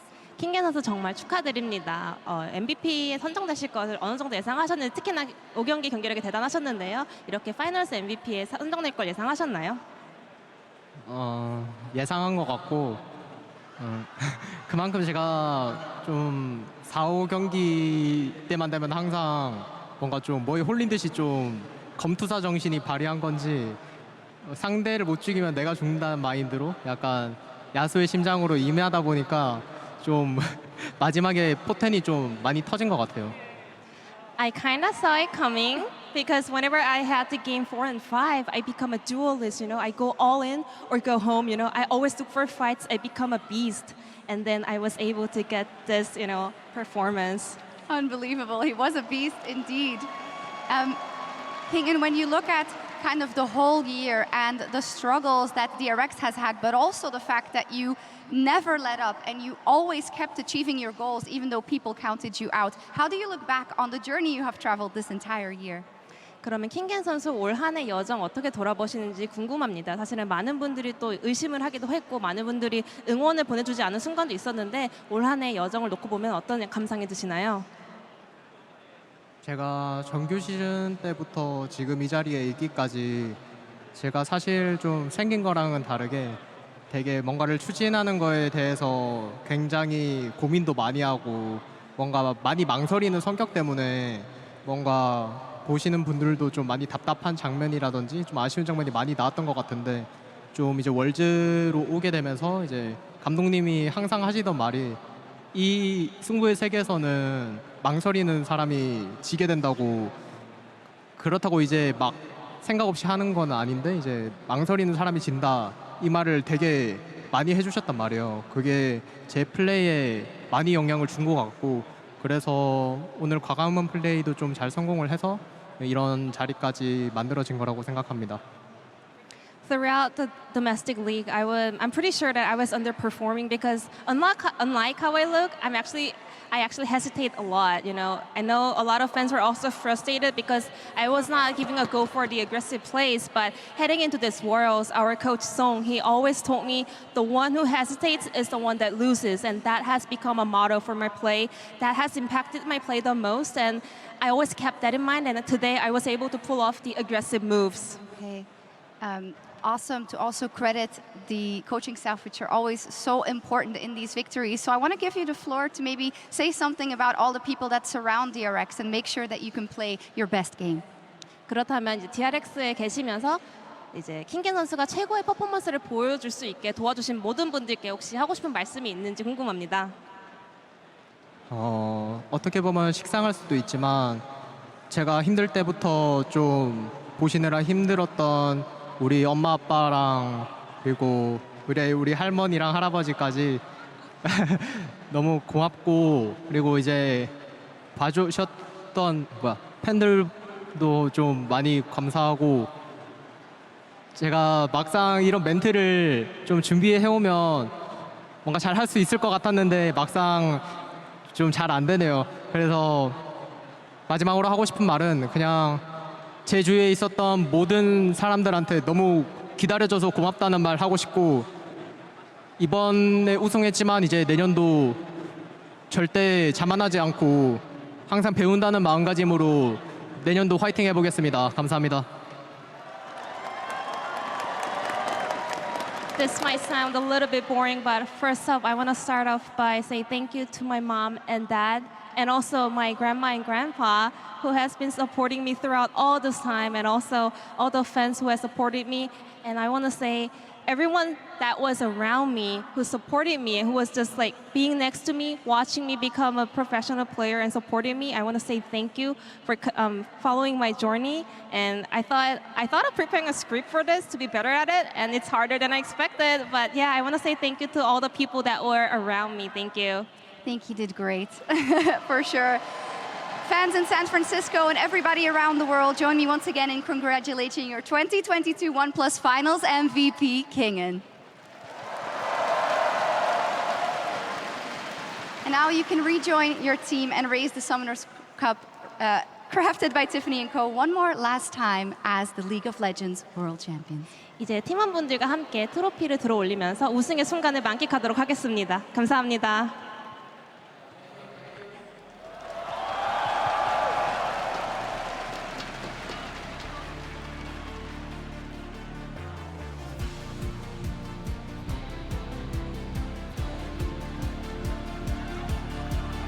Thank you.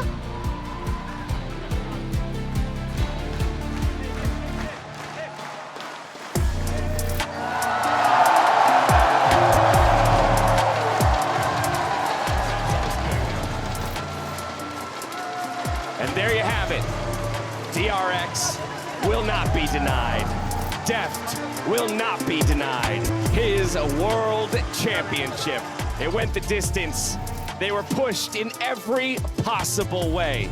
But every member on this team showed up today to bring it home. There could have been like another Baron steal. They got a lot more neutrals. Jesus, man. This is the greatest underdog story in the history of League of Legends. Yeah. There's never been a team in world history that has been underestimated in the way that DRX has. And the thing is, it feels weird to call them underestimated because they were rated aptly. They were not good coming into this World Championship, yet the level of growth has been phenomenal. What an incredible experience it has been to watch this team go from where they started to where they are now. World Champions DRX, a team that no one believed possible, have made it. That's the big thing about their story for me, right? Is that they haven't always been this good. Like, they haven't always been they never were, let's be real, projected to win. Even at the beginning of today, this Worlds trophy. And I think that's what makes their story so much better. And like, this is a massive historic run coming from play-ins, being the first team to come up from that. The way they look domestically, barely qualifying to this event at all as Korea's 4th seed, and then looking shaky throughout until they just kept taking wins and kept taking wins. And it really seemed like they gained momentum even in their losses, right? Yeah. Like they took a step back, they readjusted. They didn't always play perfectly, even in this series. Nope. And that makes them just really endearing and such a testament to, I think, in my opinion, I don't know about your experiences, League of Legends, the game as a whole. And I think I've never seen a team bounce back from bad things better than DRX, ever. And maybe part of that is the fact that two of these players came off of a 2-16 summer split just a year ago. Yeah. Right? The org was 2-16 in LCK in 2021. And because no one ever expected to win, there was never any pressure or fear of doing badly, if I'm trying to figure it out, because you saw how crushed T1 was afterwards, because there was a massive expectation of success.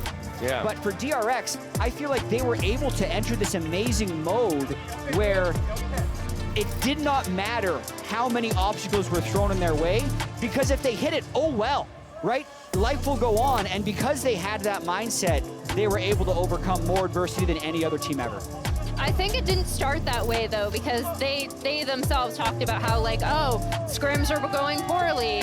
We didn't think we were gonna do so well. Even in quarterfinals, we had Juhan kind of backstage talking to Pyosik, telling him like, you know, it doesn't always happen all at once, like telling him the story of the Olympian, trying to pump him up after Pyosik had been subbed out as recently as the group stage. This world, Hi, Juhan.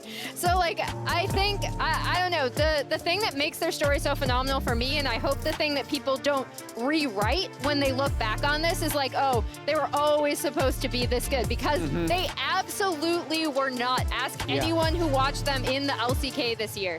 I mean, we had that story at the top of the day.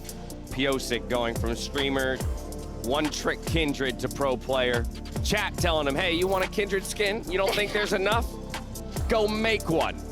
Go make it happen on your own. We're getting a Kindred skin. And if we don't get a Kindred skin, I will lose my mind. But that's just one. That's just one of the many individual storylines. Of course, Def being the person at the forefront of everyone's minds when it comes to a near decade-long career that culminates in taking down the only other person probably on the planet that could rival the longevity of your career and be the perfect opponent to take down in ascending to that level. And that is the craziest thing when we think back to the trailer that we saw as we head getting closer to Champion Select.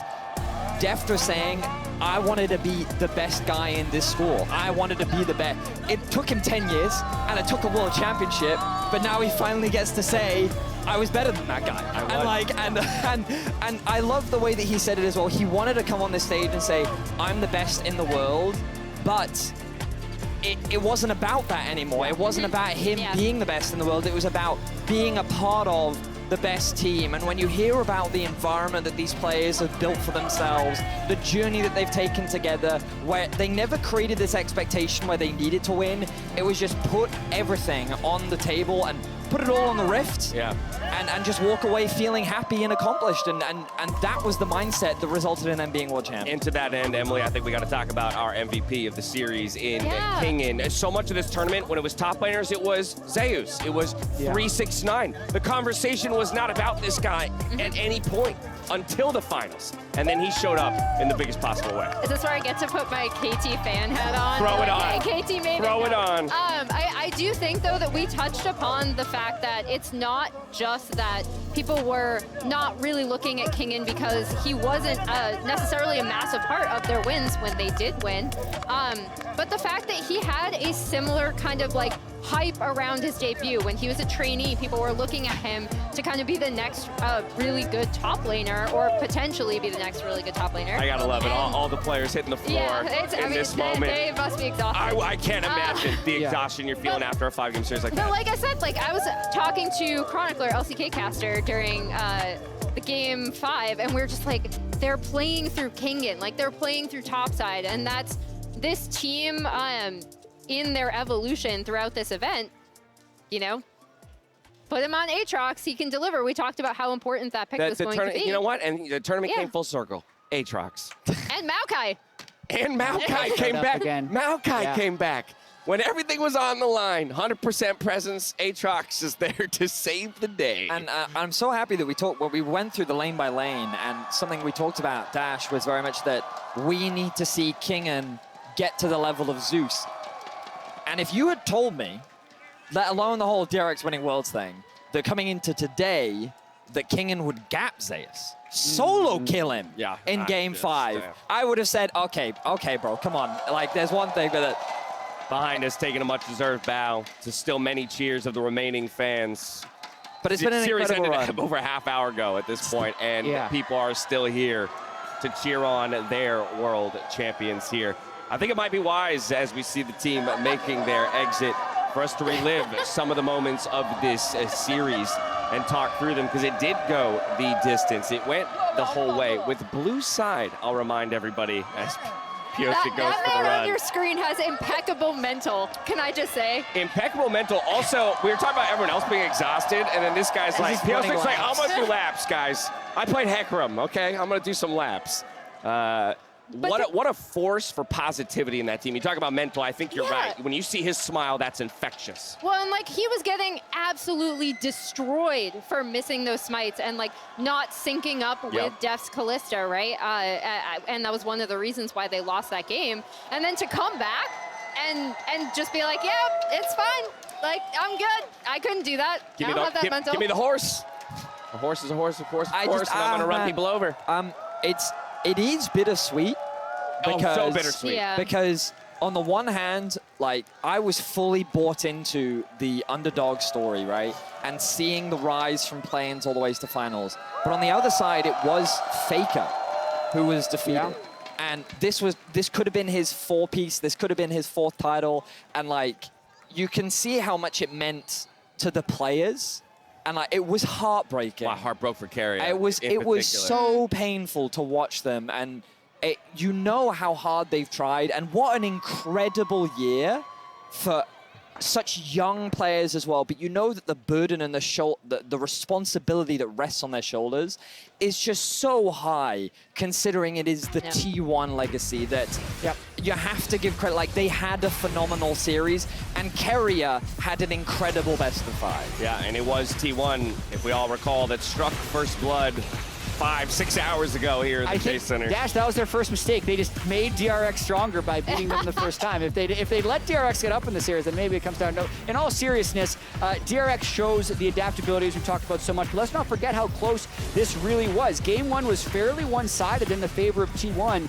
Games 2 and 3 were extremely close, as well as Game 5 being extremely close. So probably the most competitive World Finals we've ever had.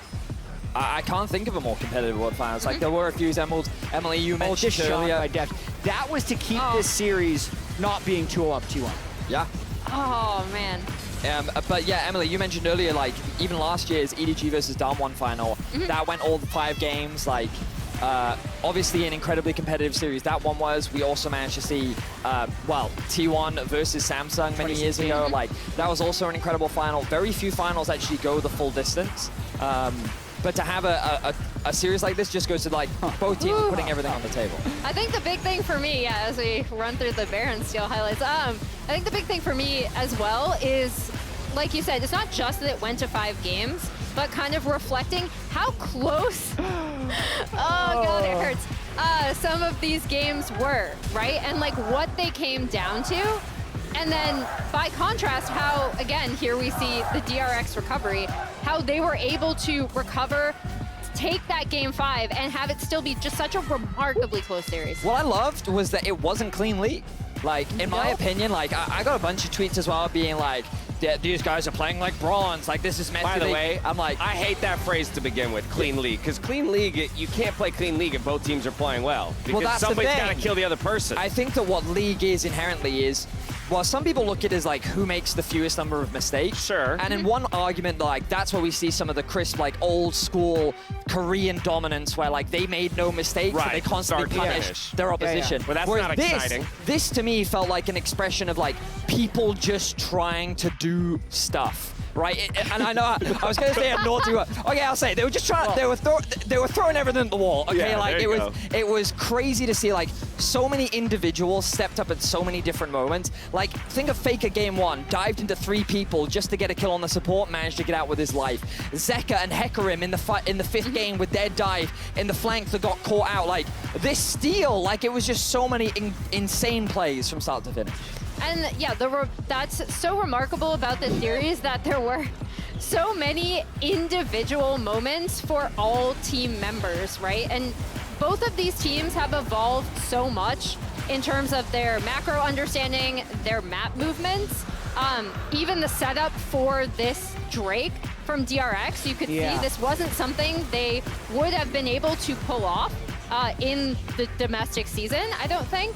But the fact that DRX of all teams, again, trying to go toe-to-toe with T1 mechanically and having both teams just be like, we're gonna out-mechanic each other. Zeka at the forefront of that, because he's a name we actually haven't mentioned a lot, but his journey has been phenomenal.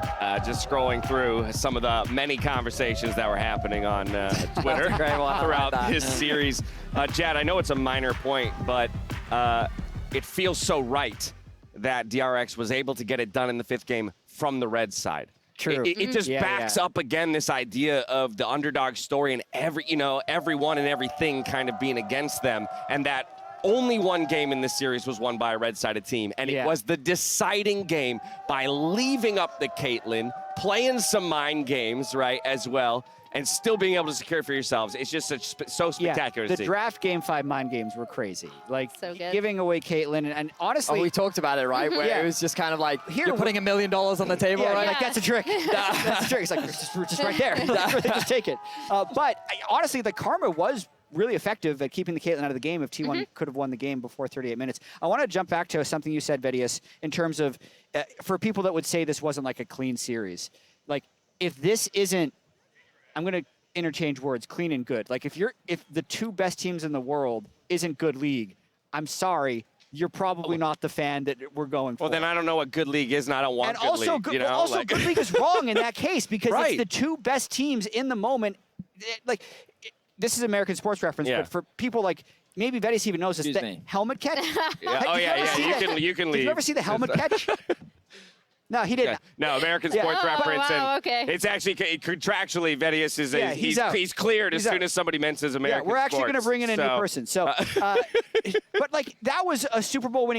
someone caught the ball on their helmet after they just flip it up and hope. Like Gumayusi shooting that Varus Q at Baron was an equivalent of a Hail Mary. He's just like whipping a ball up at the buzzer and it goes in, but that's still the moments that end up defining these things. Thank you, Vedius. I'm really excited to talk to you. I'm so glad we brought an American on the desk to talk about our American sports references. Very had to sub out. What are we chatting about? Did you know that have you ever heard of the helmet catch? The what? Okay, we'll move on. We're done. What is he on about? Pedro, how was that? Finals. How do you have a voice? I don't have much of a voice. I barely have one too. I was just kind of, this is spontaneous. Hello, I'm just subbing it all of a sudden. Did you guys enjoy it? We were just, we oh my loved it. God. For me, best World Finals. Oh, yeah. In history, I think. I think it would be hard to argue against that, but depth. Here, you came in at perfect time. Let's bring it all back to depth because this was nearly 10 years in the making. It's his first World Trophy. It starts with depth and it ends with depth, right? I don't think you can, even if you gave this League of Legends year to a script writer, he couldn't write a better story than what we've just seen this year.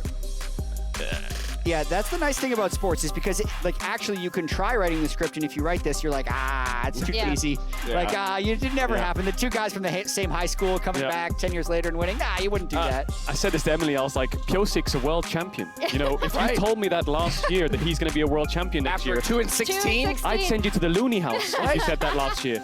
Are you kidding me? But this right now, Keria, I was heartbroken for Keria. He was. I know. He was. Oh, this was tough to watch, but so that's all, emotional. but that's also. But that is again, it speaks to this moment, and it speaks to the passion of every single one of the players on that stage.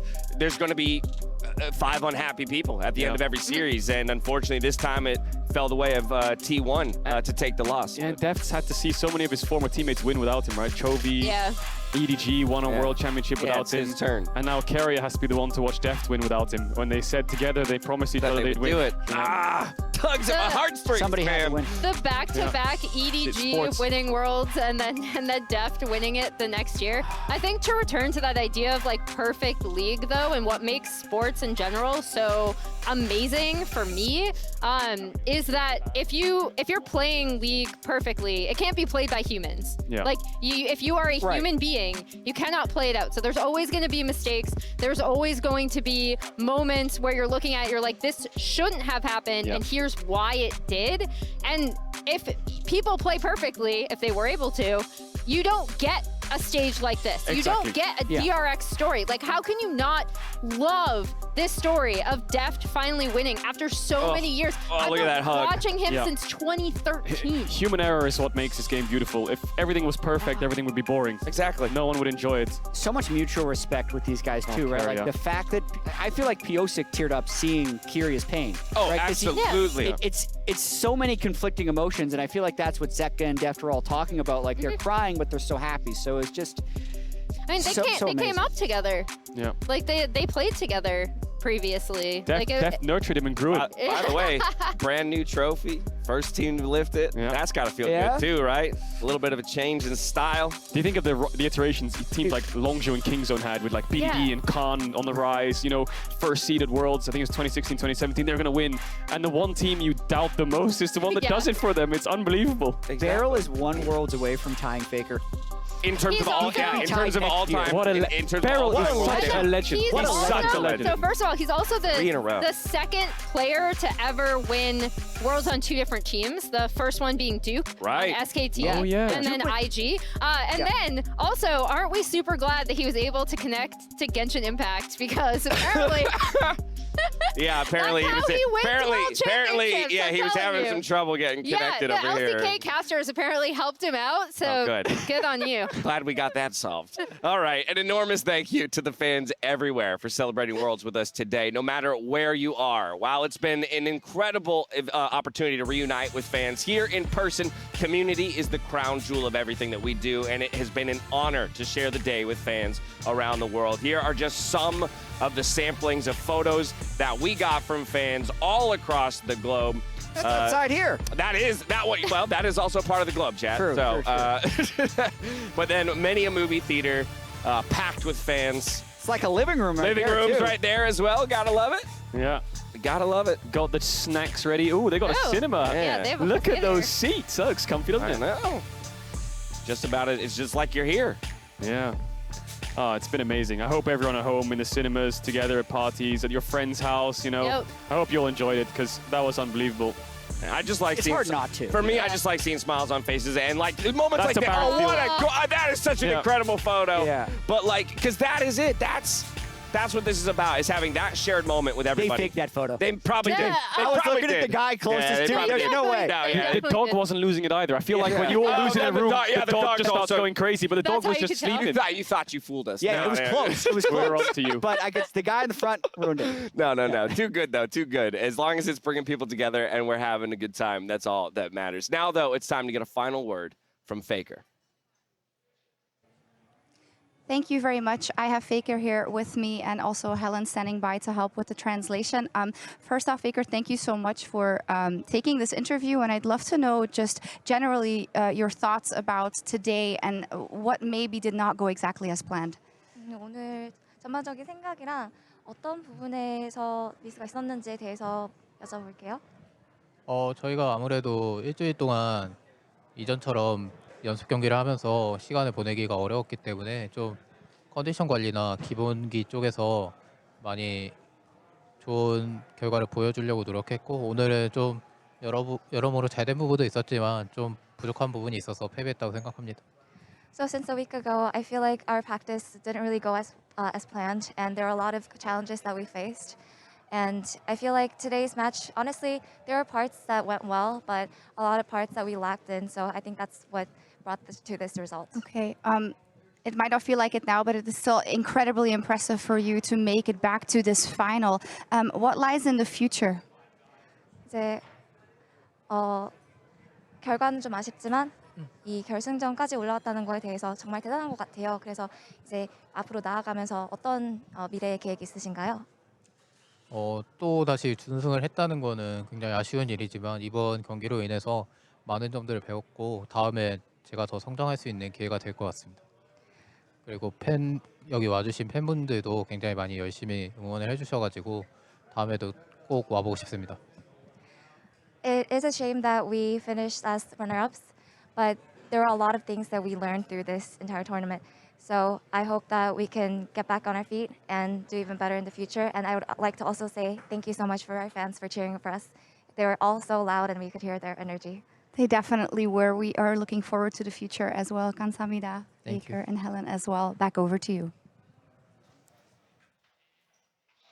Thank you to Shocks. Thank you to Faker as well. As we get final words from him. Unfortunately, today it ended in defeat, but he is still very much the GOAT of our sport. And when we talk about it meaning so much for DRX, again, so much of that is because it was done against that man and that organization in T1. Faker will be back. I don't think this is the end of Faker. I hope, and I don't want to say he's not going to, but I hope he doesn't retire, but I think he'll be back stronger than ever. I don't think he will. He's going to win another one. Oh. I don't think he'll retire. I think. Oh, no. I thought you said that he won't be back. Yeah, I mean, damn, that would be like the meanest thing to say. No. I really do think he will, especially with T1. I don't even know if they make roster changes. Like, unless one of the players has a change of heart or something really big happen in the offseason, they showed so much improvement. They were so good the whole year. I want to see them run everything back. Yeah. Me too. I hope for the same. But of course, we'll have to wait till 2023 to see. As you may have noticed, silence has befell the arena as we begin to tear tearing it down. things down. So I'm going to bring everybody onto the set. Get in here. Let's go, guys. Get in here. Everyone who was a part of making this World Championship the best World Championship that we have ever seen. The best World Final that we have ever seen. After so many years being in a remote situation, this Worlds was exactly what we needed. It was soul mending, I think is the word that I use for it. But that's going to do it from us here. So on behalf of myself, the casters, the entire broadcast crew, thank you so much for watching. We'll see you next year for more League of Legends. Until then, stay healthy, stay safe, and be good to each other. Good night. Good night. I love you. Cisco, let me hear you!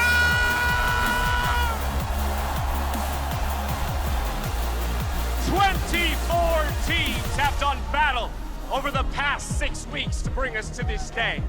And of them, just 2 remain. 2 have triumphed, 2 have endured, and 2 stand at the precipice of history. 1 team will leave this arena world champions. The other looking back at what could have been. Give it up one more time. San Francisco, it's DRX and T1!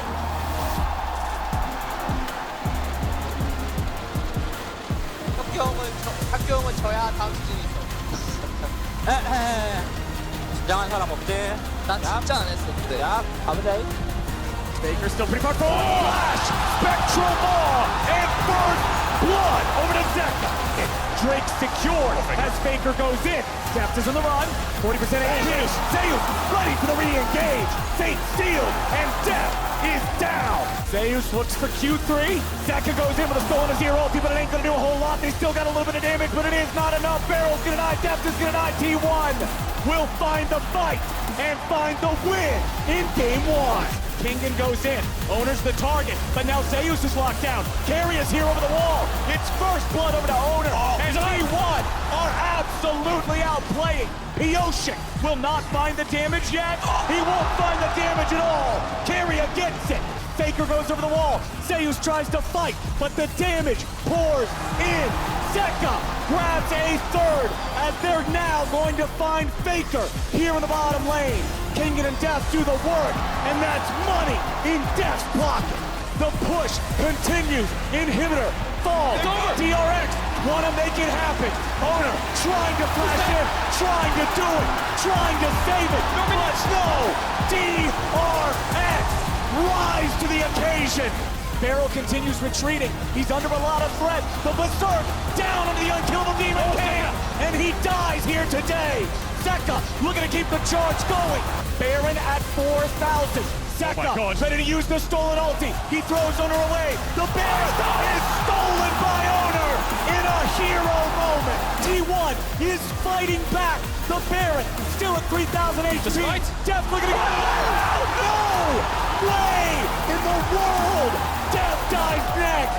Gumayusi just stole Baron. Coming in. Now the ulti's coming over from Maokai. Now DRX have found Faker. The smoke will not save him.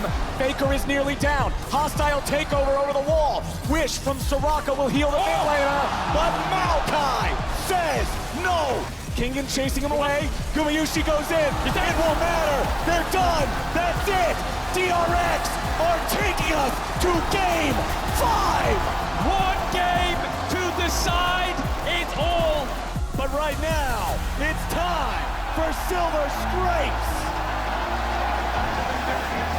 T1 didn't find a response. Guma, can he steal it? Guma will have to fire a hell. He's trying to send him away. Owner goes in. Owner is down. The Drake secured. T1's juggler trying to go. T1's going for the base. They're going for the Nexus. Can they do it in time? Kingen comes back. Elder Drake at the ready. But what can he do? Q3. No damage just yet. Elder Drake, the execute. Zeus is down. DRX, hold on. Kingen goes to the Whirlwinder. Gumayusi is dead. They have been doubted. They have been discounted. They have been dismissed. But DRX are your 2022 World Champions.